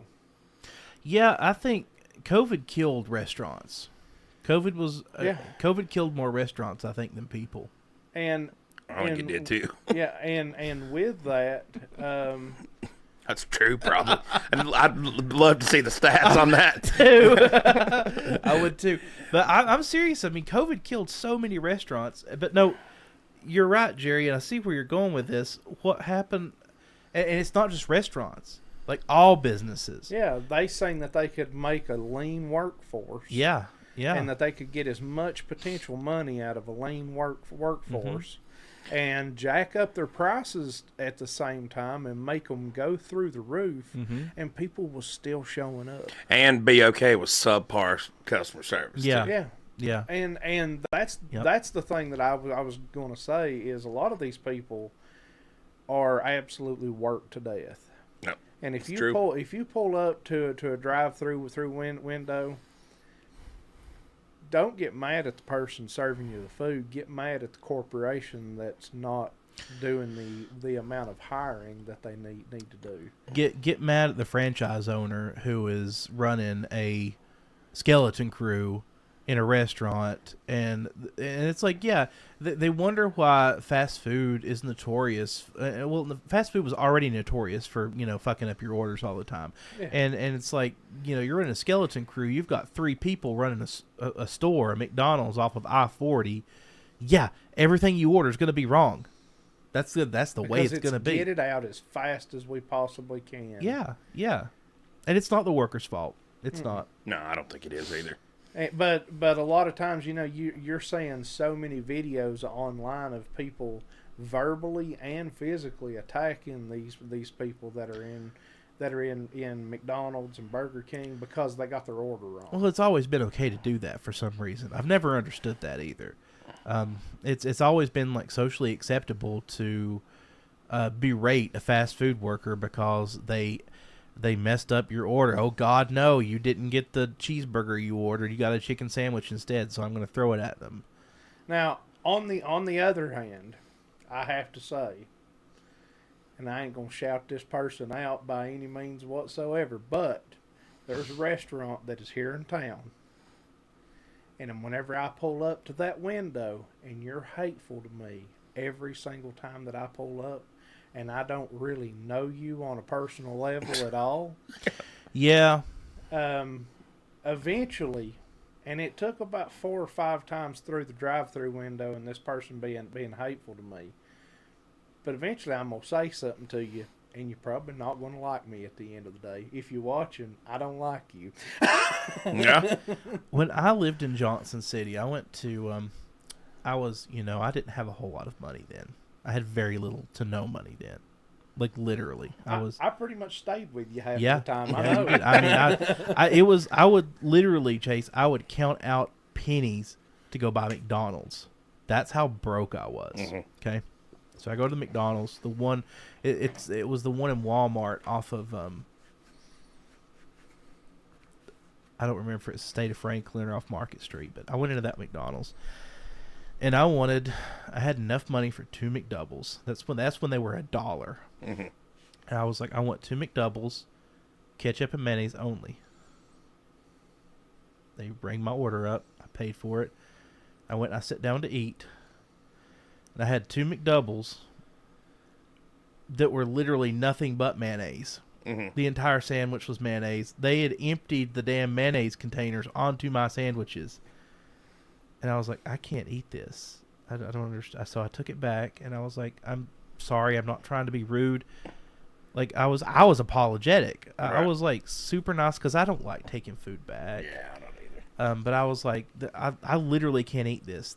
And I like mayonnaise, but this is a gallon of mayonnaise. It was literally a gallon of mayonnaise not literally, but, Right. It was a good half a cup to cup of mayonnaise on each sandwich. It was that much. Oof. It was that much. That's not an exaggeration. Insane amount. So I was like, okay, so I took it back. They took it back, and she gave me 2 more sandwiches that had nothing on it. I was like, I sat down and I opened up my sandwich, and I was like, there's not even cheese on it. There's nothing. And then I took that back, and I was like, can I get some, like, ketchup and mayonnaise in a cup? Yeah. Because I could get ketchup in a cup. Can I get some mayonnaise in a cup? And she's like, I don't know. And she went and got this woman. I don't know if she was on heroin or if she was just out to lunch that day, but she could not process what I was saying. Like, the words that I spoke to her had no meaning. Went into her brain and became gobbledygook. So she went and got a manager. And I was like, I don't need a manager. I just need a cup of mayonnaise. Good grief. So they took my sandwiches back. And I was like, oh, God, what's going on now? Well, no one said anything to me. She just took my sandwiches from me. And I just stood there, and they go back and they're talking, and then they come out and they bring me 2 more sandwiches that were identical to the first 2 sandwiches I got. They were covered in mayonnaise. I swear to God, they were the same freaking sandwiches. And I was like, you know what? I just took them and left. I was like, I'm not even gonna. But Speaking of Guys, whenever you was can I just out come back here and do it? If you'll just let me back here for 2 seconds, I promise this problem will be over. there- yeah, speaking of whenever you was living over there, shout out pals. oh my God, pals! I love me a big pal. Yeah, if you don't live in eastern Tennessee, I think that's the only place that they are, ain't They are. Really? They're only in East Tennessee. I'm not Right, familiar. you What just- is it? You've never been to Pals? No. Ah, It's the big restaurant with the giant hot dog on the building. Oh, yeah. Yeah. I've never been there. Oh, dude. you it should go awesome? by there Dude. twice. Is it like cookout? Oh man, it's like Bonnie and Clyde's. Ah, okay. If you want a diner burger, that's a fast food burger, it's Pals. Okay. Pals is the closest thing to a grease spoon that you can get from a diner, Right. and they're incredible. They're That's amazing. awesome. Yeah, I'll have love to try Pals. that. Yeah. Yeah, and it's cheap. It's super cheap. I mean, it might not be now. Who knows? I've not eaten. I was there not long ago. I think I ate Pals. It's been this year. I've eaten Pals in the mall in Johnson City. God, it's so good though. Their fries, their Frenchy fries, and a peachy tea. Really? I'm telling you, dude. Yeah. That sounds good. Yep. Yeah, but that's something that people who don't live in this area, they don't have the luxury don't of know. just having a pals and. That's awesome. Exactly. And that goes back to what I was saying earlier, where you're born really develops your privilege, because we have Pals privilege. And we are blind to our own privilege. We're blind to that. And I feel in the pits of my soul, I feel sorry and deep sorrow for the people who cannot eat Pals. Another Eat a big one pal of is cheese. we have Bojangles privilege too. Dude. I love me some Bojangles is Bojangles. undefeated. I love me some Bojangles. You know what we too. used to call it? Bogasms. I got bogasms. That is hands down the best breakfast biscuits that there Oh, is. easily. Yeah. My little girl is obsessed with Bojangles sausage biscuits. I love It's them. a plain sausage biscuit. She loves it. That's one of her favorite things. They're so good. They are really good. And I don't even like sausage, but I like their sausage biscuits. I like sausage. I'm definitely. And we had this sausage guy. discussion. Now, I'm not if given the choice between bacon, country ham, even Country ham's too Canadian salty. bacon, I'm going either one of those over sausage all the time. Really? Yeah. I'm gonna say, give me all of them. Just put it all on there. That's me. Yeah. I want all of it, but the country ham. I do not want country ham. If I wanted to eat pure salt, I would just eat pure salt. Country ham is just like a salt lick. It is a salt lick. Yeah. It's disgusting. I don't mind it on the side. To not eat it on a biscuit, but to just eat it by itself. Right. But I'm gonna have to have about 2 gallons of sweet tea. Yeah. You got to cut the salt.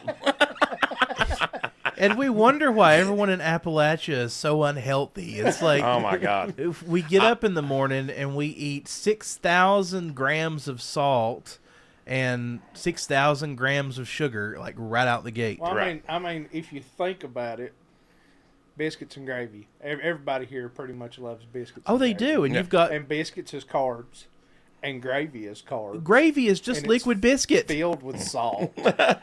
And then you got country ham, which, what do you need with your salt? More a little salt. more Right. salt. Right. A little more salt. Yeah. Dude, gravy is literally just liquid biscuits. Yeah. Yeah. That's That's literally why all it it's is. so good. God, it is so good. So let me tell you, son. There ain't nothing will get your colon moving faster than a dang biscuits. Biscuits, and gravy, and a cigarette, and you'll be shitting like a Ooh. goose. I don't know. All right, what white it is. gravy or brown gravy? White gravy. Brown gravy. I'm a bacon gravy Well, guy. see, Bacon gravy. I like brown gravy. I ain't hating on it Mm-hmm. by any means, but I prefer sawmill white gravy. White gravy. Yeah. No, I'm brown gravy. all I day am a long. brown gravy guy. Man, let me tell you something. The 50s classic diner down They here. do it right, man. Let me tell you It's something good. now. Their sausage, good. their biscuits and gravy are they It's good. slap for sure. Yeah. They slap for sure. And after you leave, if you go out to your car and you shut the car doors and you get real quiet, you can hear your arteries clogging. I can't hear my arteries clogging over my gut bubbling. Yeah. And hear my colon going to work. Oh man. But I'm that weird person whenever it comes to breakfast stuff. I don't drink coffee, and everybody's like, "Are you communist?" Yeah, I don't drink coffee either. But I'm not a coffee guy. I like coffee. I can literally take one sip of coffee, and I'm like, I gotta poop. Yeah, That's the truth. it is a great laxative. It is, man. is. It definitely is for sure. I don't understand the gimmick behind coffee and why that everybody's like coffee, because it's a bitter drink. Oh no. Not when Has- you add 45 grams of sugar to it per ounce. Well, and not only that, like it's incredibly addictive. Yeah. Incredibly addictive. My dad has done some real deep dive research into coffee addiction because he is a coffee fanatic. Yeah. And he's been on and off just because I think it bothers him that he's Addicted. to literally to where he gets a headache if he doesn't have it or whatever. Yeah. But man, he can tell you everything about that. It's a thing. I love coffee. I don't do well with a lot of caffeine at one time though, so if I do go somewhere I generally have to get decaf, and that makes me feel pretty silly. I'm a black coffee guy though too. If I do No. drink it, I'm a black coffee. I'm not. No. I want to Give it to me straight down the middle, baby. Give me a mocha frappe cappuccino with whipped cream, and I want a damn milkshake basically with coffee grounds in it. Yeah, Right. you know that thing that they have at Starbucks. What's it called? The unicorn drink or whatever. Yeah, I've seen that. Yeah. That's about the limit of my coffee. I love no. In all seriousness, I love iced coffee. It's like a vanilla iced coffee. I'm a chai latte guy. I don't like chai. Iced chai latte. Yeah, I don't like chai. Yeah. Probably because I'm racist or something. I don't It gives know. me a headache, but I love it for Really? some reason. I don't know why that is. I but it gives me a don't even care much for beer, Really? but I think I'd take a beer over a coffee. Really? No, I just don't like chai tea. I'm not a big tea drinker. Yeah. I drink way more coffee than I like drink hot tea. Yeah. I'm a hot tea guy. Yeah. Yeah, I'll take hot tea over coffee when given How many the- cubes? How many cubes you want? None. None. Straight down the middle. Straight. Maybe a spoonful of honey. That's it. Well, And that's when I say sugar, that's spoonful, sugar. when I say spoonful, I'm like dunk, teaspoon, Right. dunk, get off the excess, dip in. Mm-hmm. I like it down the middle, man. I'm not a. Yeah. I like milk in my tea though. My Yeah. dad, Yeah. my dad used to butter his coffee. That was his. Yeah, I've done that. I know Done people that do that. Instead yeah. of using cream, it's really good. He would butter and salt his coffee. Not salt, but butter. I'll butter it. Whoa, that's crazy. I've never heard of salt in it. Yeah, That's what you Wow. do to a beer. yeah. He would Ooh. cut off About about people salt beer. Yeah. yeah. That's an older. I think that's a boomer generation. Well, they've thing or ruined the something. world, so I don't expect anything less from them as fucking salt in your beer. Corona, especially any sort of Mexican Oh, I light know. beers. Yeah. Yeah, you The salt them down. whole boomer thing. I have had so many discussions lately. And used to, whenever people would say boomer this, boomer that, and they would hate on the boomers, I'd be like, whatever. But with everybody talking about boomers, I started paying attention to it. And that's not a great generation. It's not. I'm telling you, dude. It's not. Now, you can't paint everybody with a broad brush. No, you for can't. sure. But buddy, But I'm they're- going to. Yeah. But I'm going to. If you ever want to hear an accurate depiction of the boomers, is listen to Tim Dillon's rants about the boomers. Yeah. He is spot on 100% about the boomers. Everything he says about them is 100% true. The thing that I don't like more than anything else is they always put things into a predefined notion that the world is exactly like it was whenever they was 20, 25, 30 years old. And this world is a far cry from what that it was then. Well, a lot of it is pretend. It's not what it actually is. It's what they want it to be. And it's clearly not. No. You know? No, I saw a video earlier today. It was Whoopi Goldberg and one of her brilliant takes on on how the new the younger generations, Gen Z, is just, they just need to work harder and do better, and they can afford everything that we could. It's like, and dude broke down the numbers. I forgot. I should have pulled that up. Actually, that was a really good one. I wish I'd have had that pulled up. But yeah, it's not the case. It's not the case. In order for us to live now, I do remember this. In order for us to live now as they lived, as Whoopi's generation did growing up in her era, like your average income would have to be $187,000 a year in order, and that's just to live like a middle class, like to buy a house, to go to college, to do those things, Right. To afford it all. Yeah. Yeah, inflation's a bitch. Yeah, it is. And to pretend like inflation is just it's just what happens. That's insane. That is absolute nonsense. Yeah, that notion kills me. Yeah. So it's like, well, you got to adjust for. Well, why is it inflation just an even inflated? inevitability? It's not. That's It's not. the thing. We just think it is. That's Yeah. what we're trying to be. One of the things that I see that a lot of people will say is,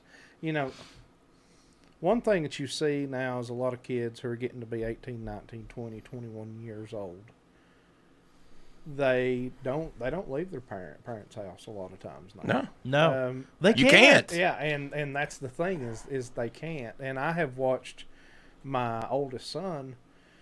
He's got out on his own. He's got a full-time job. His girlfriend's got a full-time job. And they have a place now, but it was a literal struggle for them to find a place and to find their base.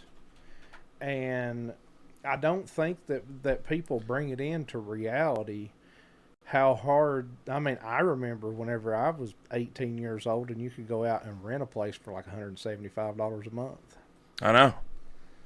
And now it's like $800, $900, $1,000, $1,200, $1,500 a month for like a 2-bedroom, 1-bathroom place. Oh, yeah. I thought it was outrageous when I had to pay $450 a month in Asheville. Yeah.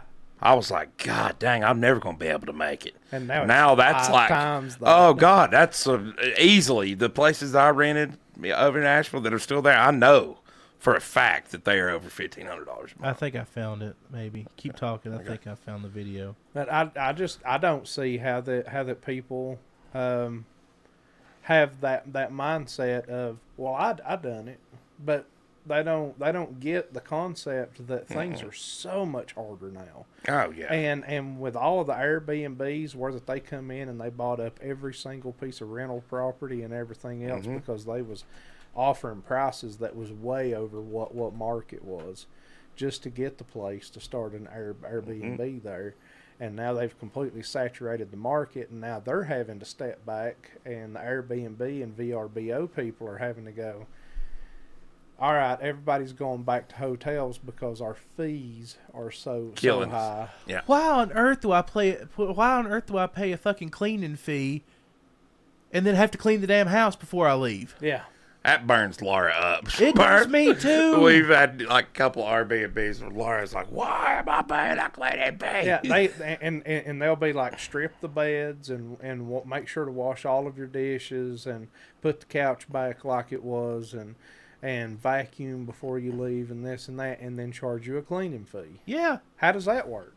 I don't know. That's another one where Tim Dillon's awesome too. Have you ever heard his? Yeah. Oh yeah. Oh, he has a major beef with Airbnb. As he should. I can't find the Whoopi Right, it's all Goldberg good. video, but let's see. We'll move on to the next one if you want to. Let's go for it. I don't know what this one is. Oh, okay. Speaking of costs, To get the most in-depth checkup of my life, and it was the greatest thing I've ever done for my health and my bank account. you can make it big. Doing this in the Oh, US that is would have big. Never cost mind. me thousands and taken months to line up, but in one day we're doing it all. Scans, tests, meetings with specialists, and the price of everything is jaw-dropping. Okay, I'm pause at this. the fanciest hospital I've ever seen. Okay. She's in Turkey, right? Yes, she is getting a full-on checkup. Everything down to dental work, eyes, the whole gambit. And you got a preview of what this hospital looks like. I just watch this, and before she tells what it is, I want you guys to stop. That when you see what's there, I want you to stop, and I want you to guess how much this cost her. Everything? Yeah, But Everything. just watch the video, and I'll tell you when to pause it. Before she gets there, yeah. Okay, cool. Just shocked me. I'm here at the fanciest hospital I've ever seen with a list of mysterious ailments to get to the bottom of, so let's go. I was met by Sam, my amazing translator/coordinator for the day. First thing you'll do is get your blood drawn so they can start running tests. You'll also do an EKG, they'll take your blood pressure, height, and weight. And now we're off to radiology for a chest x-ray and an abdominal ultrasound. We also did a thyroid ultrasound and some more tests, and then we went over to nuclear medicine and did a bone density scan. How amazing is that? Next, you'll break for lunch, and they've really taken hospital food to a whole other level here. They actually brought in a popular Turkish restaurant to handle all the meals, and patients can literally order it to be delivered to their rooms. It's unreal. I did a lot of research for this trip and ended up choosing a Memorial Group hospital because they're accredited by the Joint Commission International, and I have never seen a hospital with so many amazing reviews. Now it's time to meet with the internal medicine doctor and go over my test results. I was trying to play it cool, but I was nervous. We went over one by one the 30-plus scans, tests, and cancer markers I was tested for in depth, and I got to ask all my pressing questions about my health. Now time to visit the gynecologist and do a pap smear, and I was like, cut the cameras. After that, ophthalmology. The doctor said, okay, this is how you see now, and this is how the world should look. Turns out I have astigmatism, and your girl needs glasses. Then you'll normally go to a dental examination, but I actually just did one, so we skipped it. Now cardiology, so I did a stress test and a chest ultrasound, which may have been my favorite part of the entire day. I got to see my heart beating in my chest. It was incredible. This is why I love health tourism, because I would never be able to afford this level of care in the United States. Okay, pause. And this entire full day... Okay. How much? Full day panel.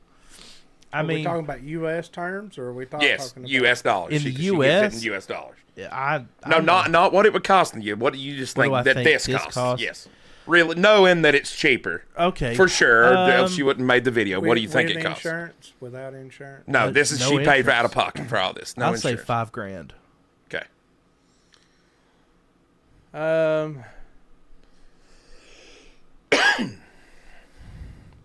Let's say $3,800. Okay, and that's not including airfare. Airfare is extra right. to I'm this. just talking so about just this. medical exams. Yeah, okay. yeah. All I'd right. say $5,000. Okay. Go ahead. package only cost $810. Oh my Personally, God. I'd rather spend $700 on a flight to Turkey, get dozens of tests there, and take a whole vacation than spend the thousands that this would have cost in the United States. And ladies and gentlemen, our healthcare system is broken. Our healthcare system is beyond broken, Well, dude. I mean, okay, just in the United States, just to Wow. get a ultrasound like she had and to get an X-ray like she had, it's probably what, 10 grand by itself, right? Maybe not quite that much, but I would multiple thousands of dollars for sure. Well, I mean, yeah, once you add it up and you figure you've got to go to your initial doctor's visit, and then Right. they have to refer you, and then you have to go and see the doctor, and most of the time you get to see a PA, and then they schedule you an appointment to come back after that to get your scan done, and your scan is done. The first one you'll be seen with a doctor, and then they'll do the next scan, and then you'll see the doctor again, and then they'll come back again and compile everything together for you to see the doctor a fourth or fifth time. By the time that you pay for all of that, I mean, it's a charge for each piece of it. It wouldn't surprise me. That's incredible, though. You see that Yeah. hospital? Yeah. It's beautiful. It looked like a cruise ship. Yeah. It looked like a 4 or 5-star hotel. Here's a little bit of trivia. Where's the world's only 5-star hotel? Only 5-star hotel? Only 5-star hotel. I didn't realize that there was just one. Or maybe 6-star. Dubai. Yeah. Yeah, sorry to say. They got everything nice over there. It's in Dubai. But I'm going to look into this health tourism thing. Yeah. Well, you know, one of the things I know for a fact that Hickory Springs is doing now is they have an insurance plan, and what that they do is they say you can use your insurance plan in the United States, and we'll pay whatever that the percentage is for you to get this, or we will fly you to India and you can get your knee surgery, let's say, in India, and we'll cover the entire thing. and the only thing that you have to pay for is airfare to get there. And that's your post-op, pre-op, everything. They cover the entire bill, or you can pay your deductibles and everything else in the United States. You have a choice there to do that. I thought that was pretty cool that Hickory Springs has started. Yeah, That's crazy. I'm reluctant to go to India for healthcare. Sure. I'm reluctant to go there. I've seen secondhand how they treat snake bites. And I'm like, don't know about India. Well, they do just lop it off. No, it's just when Chandler got bit, in India, he got bit by a spectacled cobra, an Indian cobra, and documented the whole thing. And like he laid in the hospital itself was just disgusting. He laid in the hospital bed, like sharing rooms with multiple people, one of which was actively dying. They didn't get him antivenom until well into like the 10th or 11th hour of his bite, which is why he doesn't have a finger anymore, because he tourniqueted that finger and held it on there the entire time and lost his finger. So like just and I know that's one experience. Like sure. I saw it documented, but that though, like going to Turkey, going to Dubai, going to even the UK or any European country, I would totally be on board with.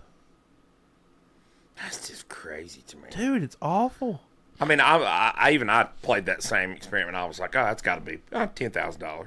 Yeah, which would have been a bargain in America. I know that would have been an absolute bargain. When she said $800, I was like, my jaw fell on the floor. I'm like, are you kidding? $10,000 would be one test in America. Oh, easily. That's just insane to me. My PET scan was $65,000. Yeah. Blood work alone is what, $1,500? I don't know. If you have like a full blood panel is like $1,200 or something like that. Yeah, that's crazy. Yeah. She paid less than that for that entire experience. I know. Yeah, I know.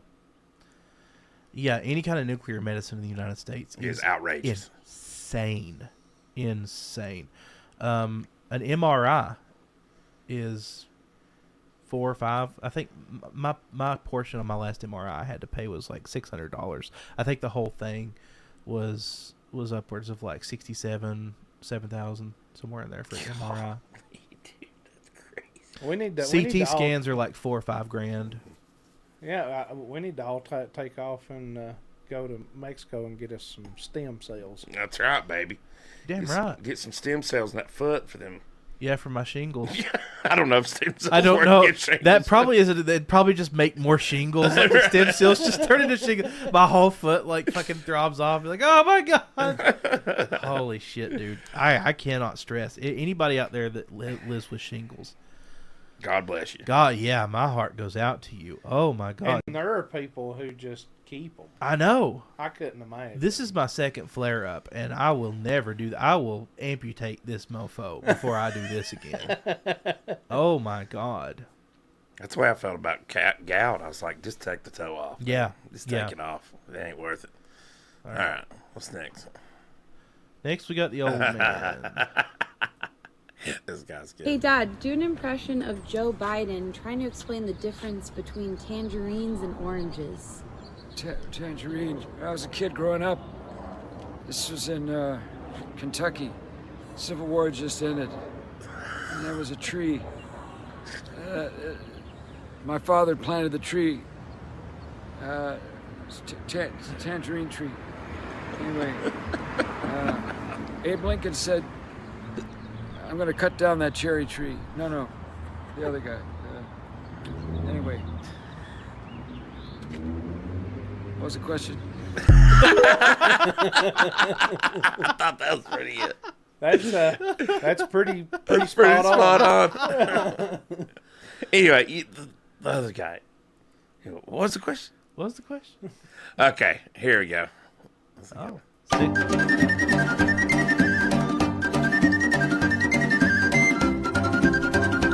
takes an unexpected turn. Okay. Survival.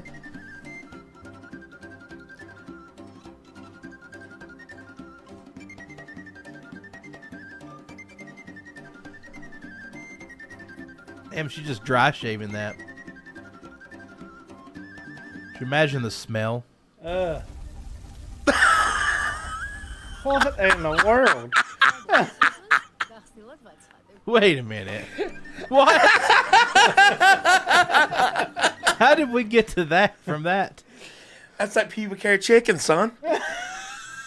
I've missed Pube kebabs. I missed a whole thing there. Oh my god.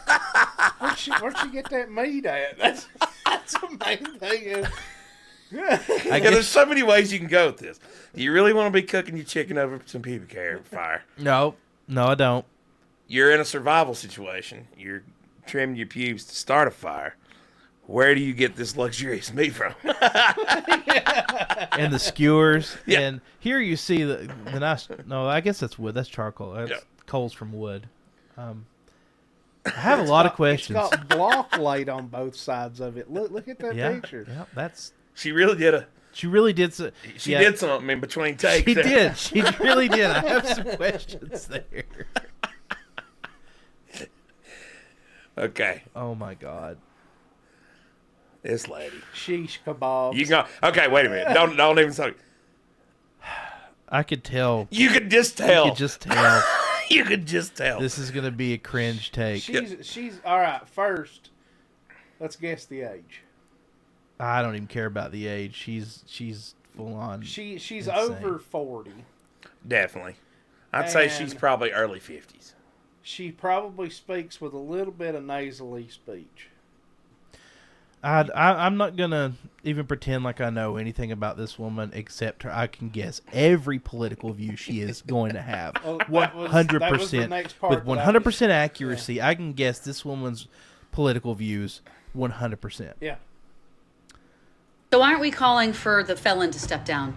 Why are we not calling for the felon to step down? Everyone's calling for Biden to step down. Why aren't we calling for the fucking felon to step down? What the fuck? Even the media is like, oh, Biden, step down, step down. Hello? Rapist? Felon? What? Where? Rapist? Where is he? When was he a rapist? Where did that come from? I never heard him accused of rape. Why aren't we asking in an overall way, why is the media not saying front page, get the felon to step down? Why is it front page, Biden should step down? Because he knows where the bathroom is.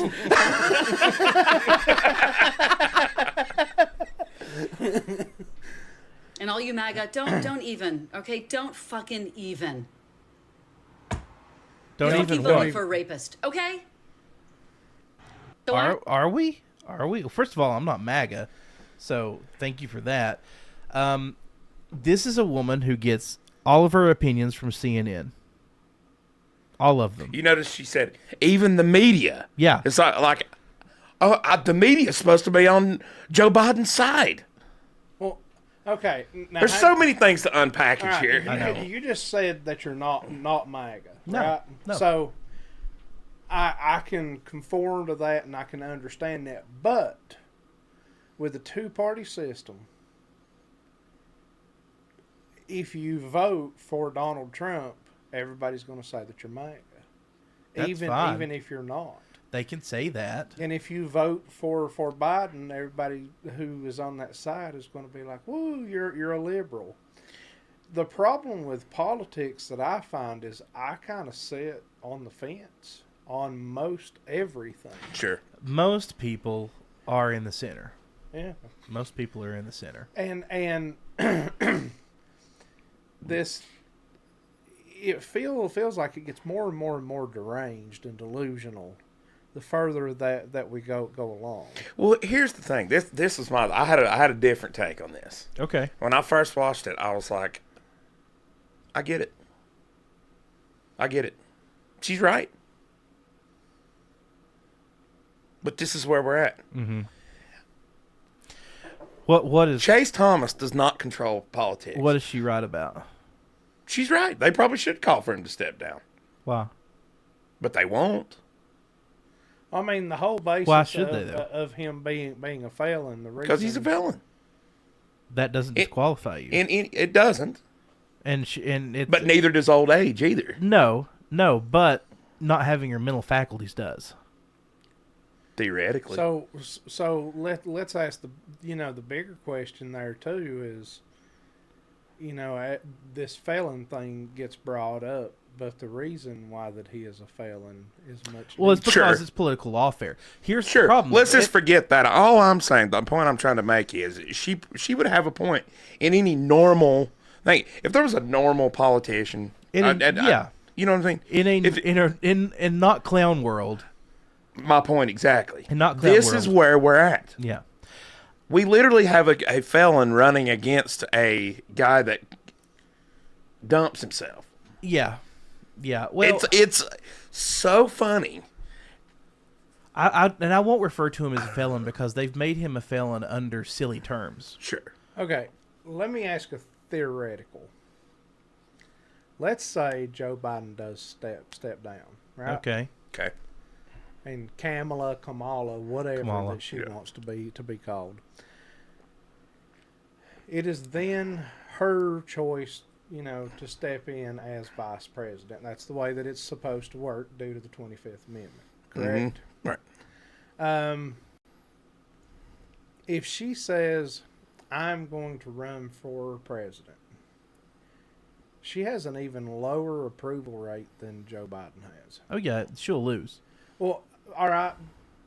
Are you real sure about that, though? The reason why that I say are you real sure about that is because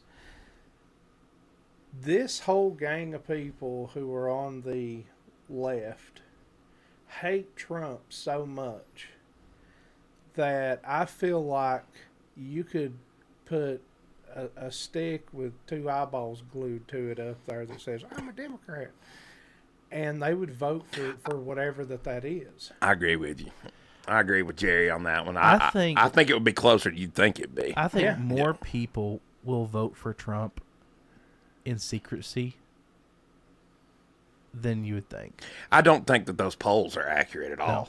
No, and I'll answer her question. The reason that they're not calling for Trump to step down because he is now a felon.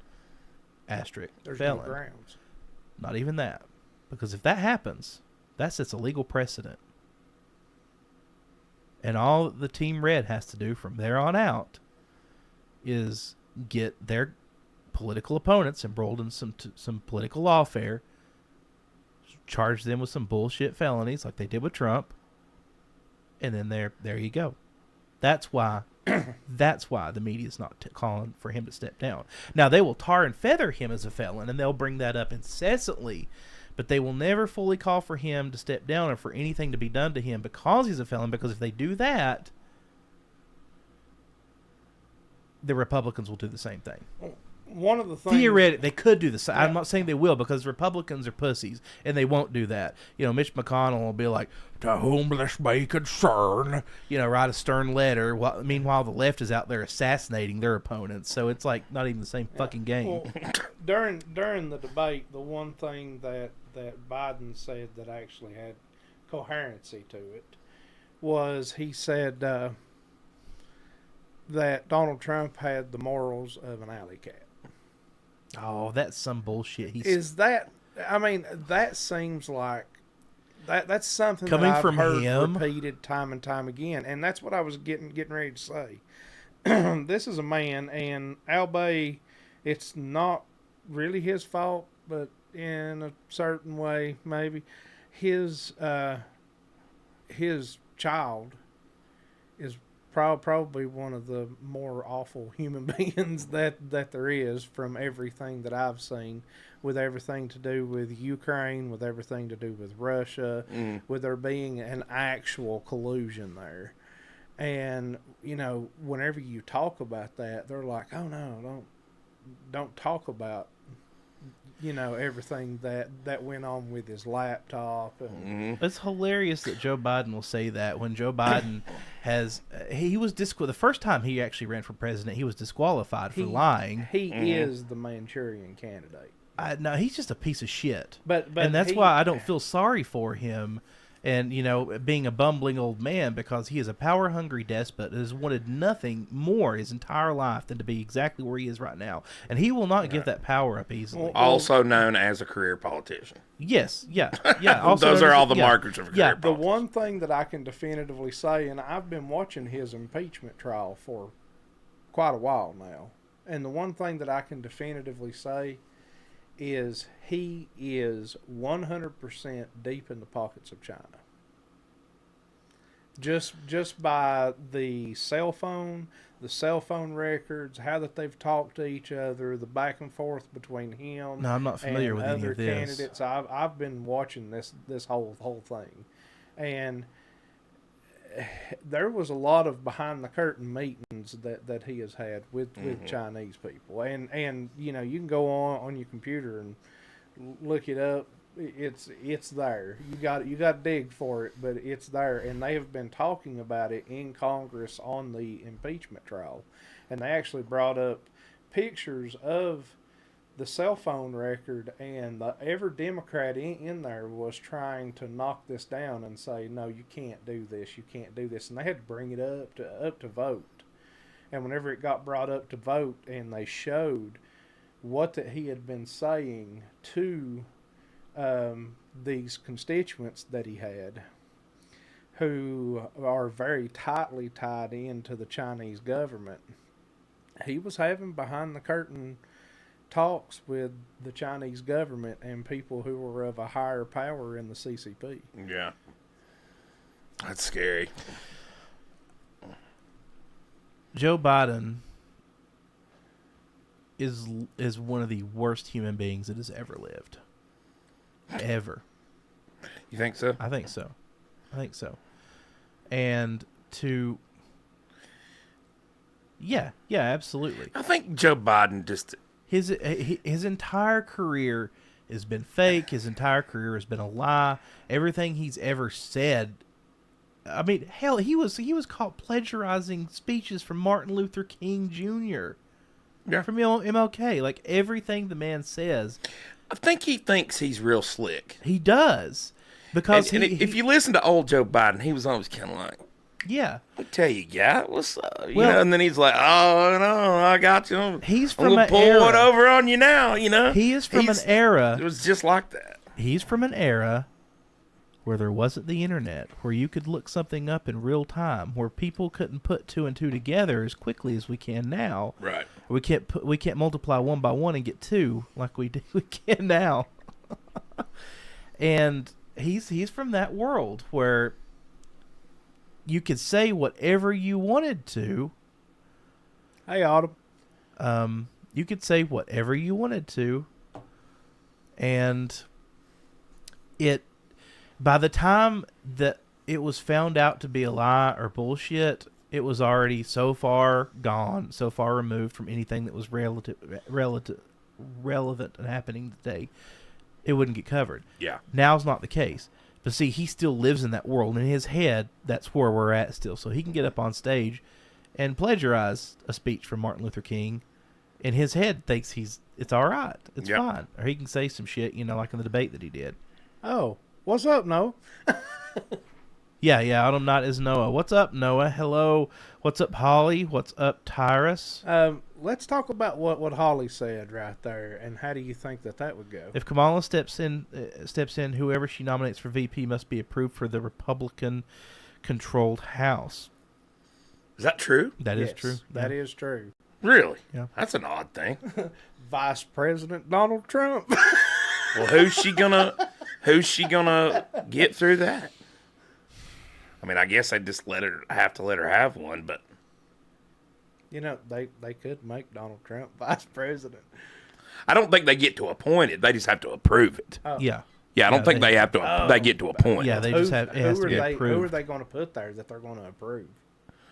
I don't know. That's a good. Gavin Newsom. Gavin Newsom. God Yeah, Almighty, Gavin. he's just as bad as Joe Biden. Like he is an evil. The Despot. glaring problem here is they don't have anybody. No, they Yeah, don't. You're missing something. Bernie. They do have somebody. They have two good candidates. Bernie would be one. RFK Jr. is the other. Yeah. I would put RFK over Bernie. But with Newsom, you're forgetting one thing. Newsom's pretty. I mean, for some reason, He's a handsome man. Yeah, for some reason, people like a good-looking president. That's true. I think he would have more appeal than you would think. And he is at least halfway put together. But god dang, he's run California into the ground. And nobody thinks that nobody, including Democrats, think he's done a good job. Well, the problem is you say that he run it into the ground. Yeah.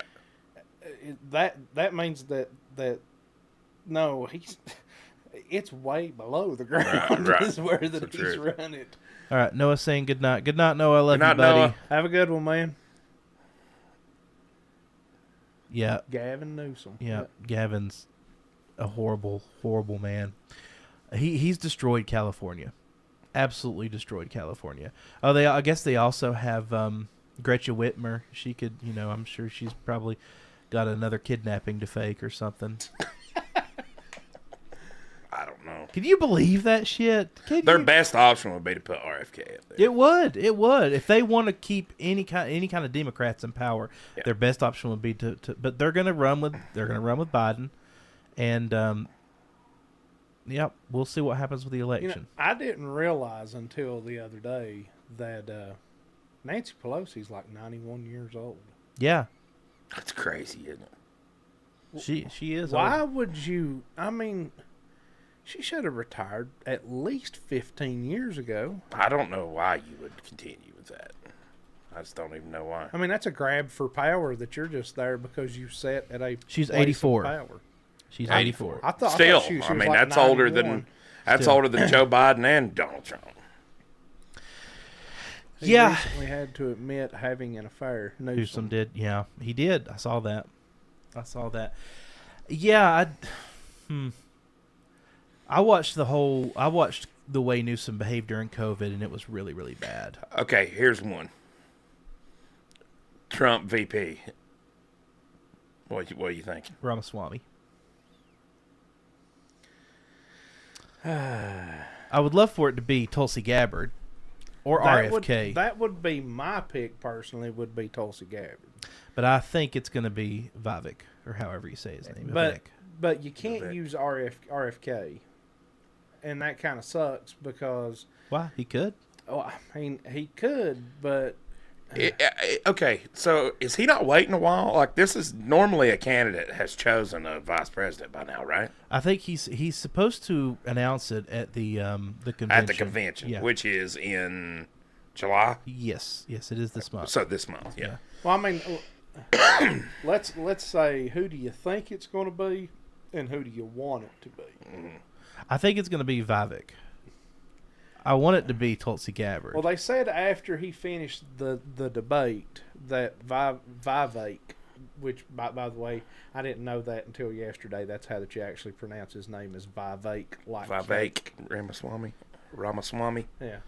Ramaswamy. I don't particularly care for a lot of his ideas. I would prefer Tulsi Gabbard.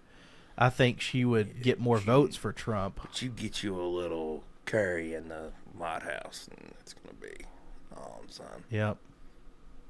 But, one of the things that I've got to say is he is very, very well-spoken and very, very smart. Yeah, I think he is. Yeah, he is. He's just got some pretty... I don't want to say extreme, but I don't. Maybe extreme is the word. His policies. I'm just not like.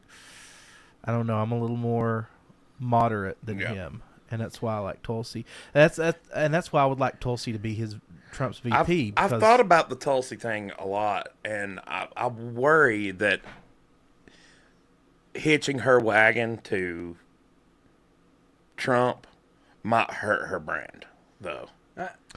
I don't think it really could any more than. But on the outside, even if they were to run and lose, that would put her pretty much kind of solely in the MAGA camp. It would put her in a position where she could seek the Republican nomination. It would the next time. It would, which is pretty awesome. And so whoever he chooses as his vice president is probably going to be looked at as the next, the successor to.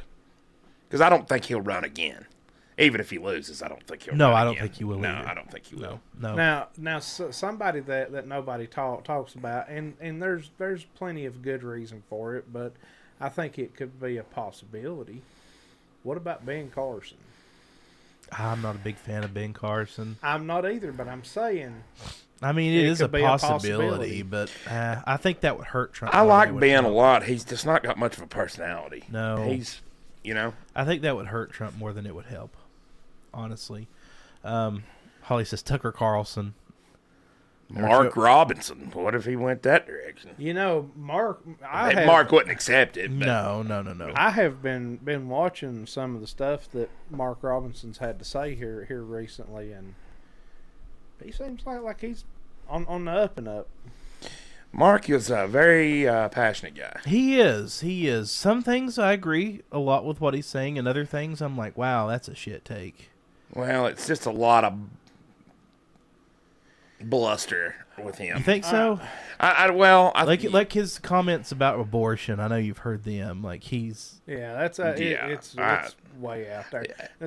I think this is this crazy world that we live in.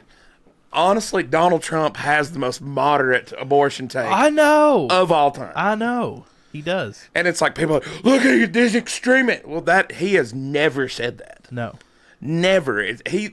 That is a point. That's where you see the Democrat Donald Trump began to kind of show through. Right. Craziness. Holly, I would have to say that Tucker Carlson is. I don't know. I don't feel like Tucker Carlson in any way would be a good vice president because he would be. I think he is too tied up in things. And then Joe Rogan, geez, Pete. There ain't no way he would ever do that. No. Tucker Carlson is much more valuable where he's at now as a journalist, I think. I think so. Than he would be in politics. I don't think Tucker needs to get involved in politics. Tucker is probably the most valuable journalist that we have. He's one of the most. He's one of the most. I still think Assange is probably the most valuable because, man, the way they treated him, dude, I just...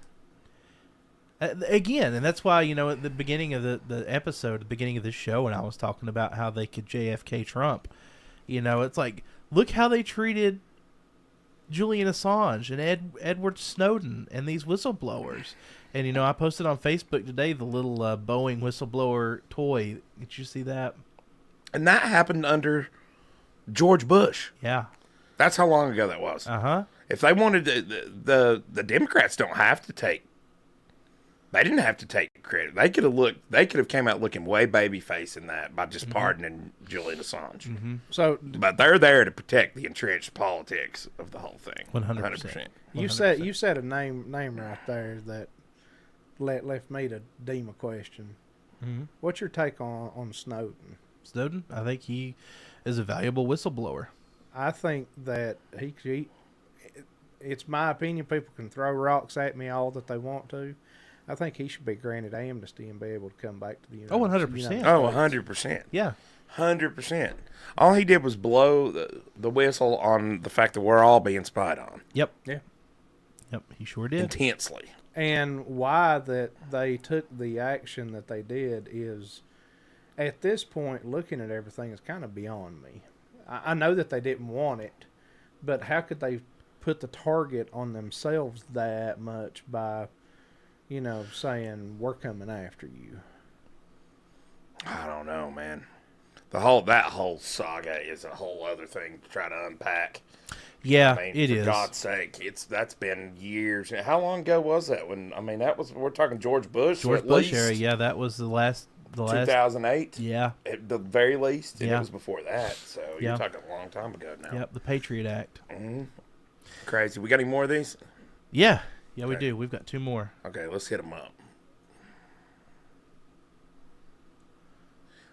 Oh, wait. We've got 1 more. We watched this one already. We'll watch it again, though, because it's short. Well, guess what? They're trying to push me out of the race. No! Well, let me say this as clearly as I can. I'm staying in the race. I'll beat Donald Trump. I will beat him again in 2020. Well, guess what? Yes, you will, Joe. Yes, you will. Let's go, Joe. I said it once, and All I'll right. say it again. Poor guy. Poor guy. It's bad. It's bad. Fuck him. All right. We just had Independence Day. Let's end this on a high note.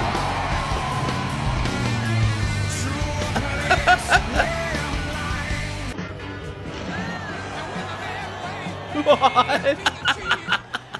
What is this? God bless America.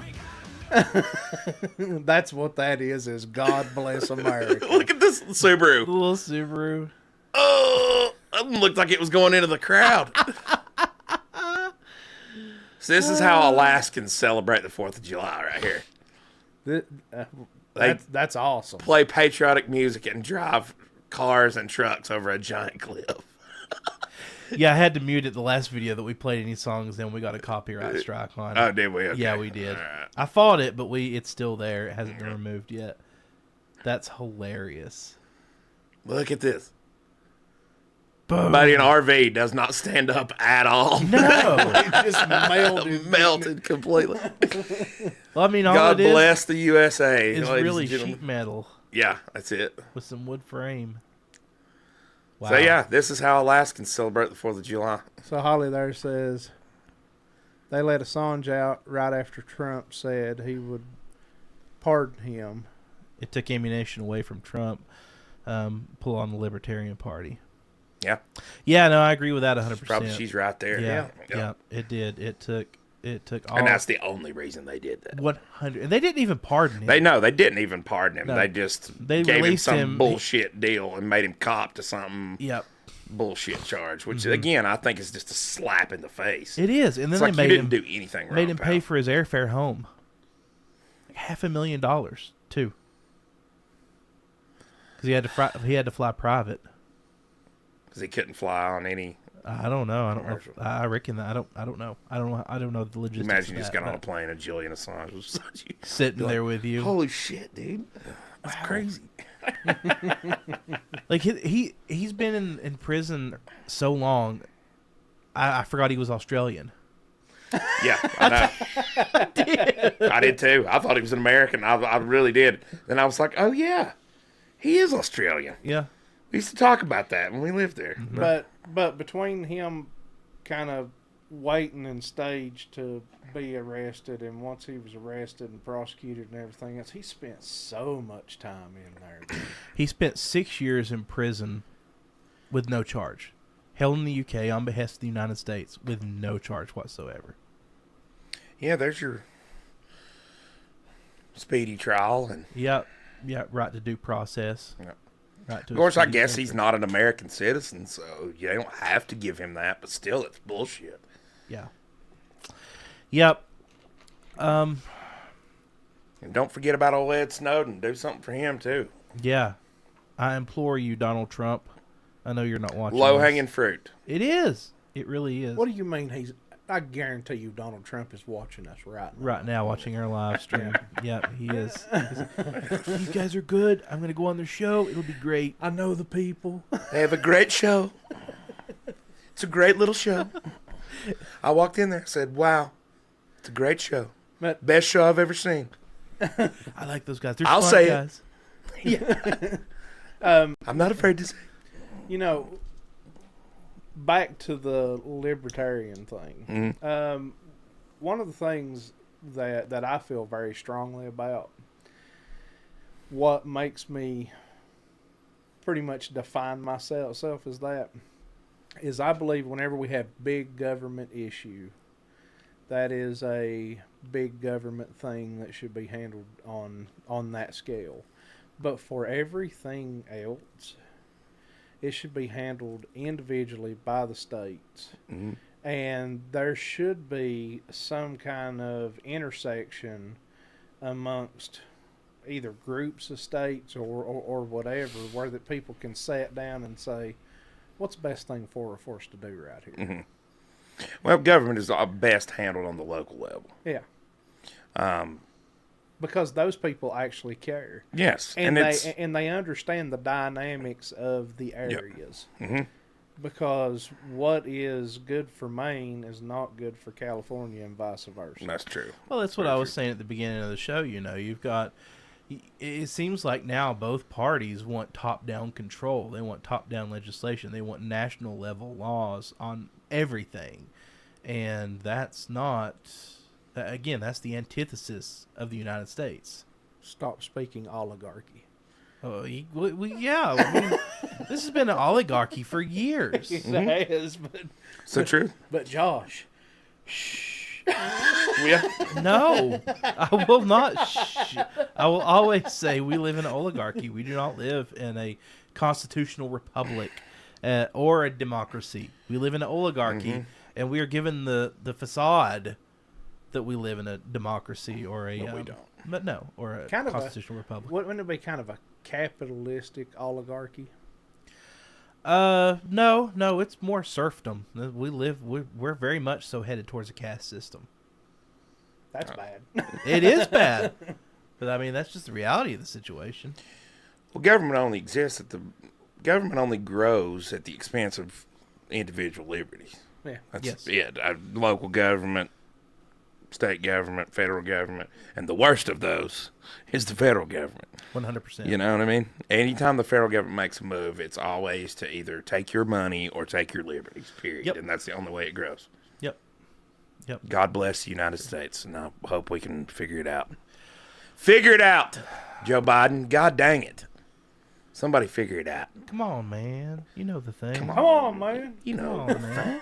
You know the thing. All right. 11:18. You want to wrap it up? Let's wrap her up. We've been going for 2 hours, 25 minutes. Been a good one. That has been a good one. I always wrap up. I love having you here, Jerry. Love peas and chicken grease. That's right. Everybody, please subscribe to the channel if you haven't already. We need all the subscribers we can get. We are 50 away from being monetized. 52, actually. 52 away from being monetized. We need your subscriptions. It doesn't cost you a thing. If you do want to help us financially, you can go over to Patreon, patreon.com/theworldunwrapped. You can become a member for $5 a month. It really helps us. It's going to help us upgrade the studio, upgrade the camera gear, upgrade all of our equipment in here, because we want to bring you state-of-the-art, high-quality podcasts and live streams.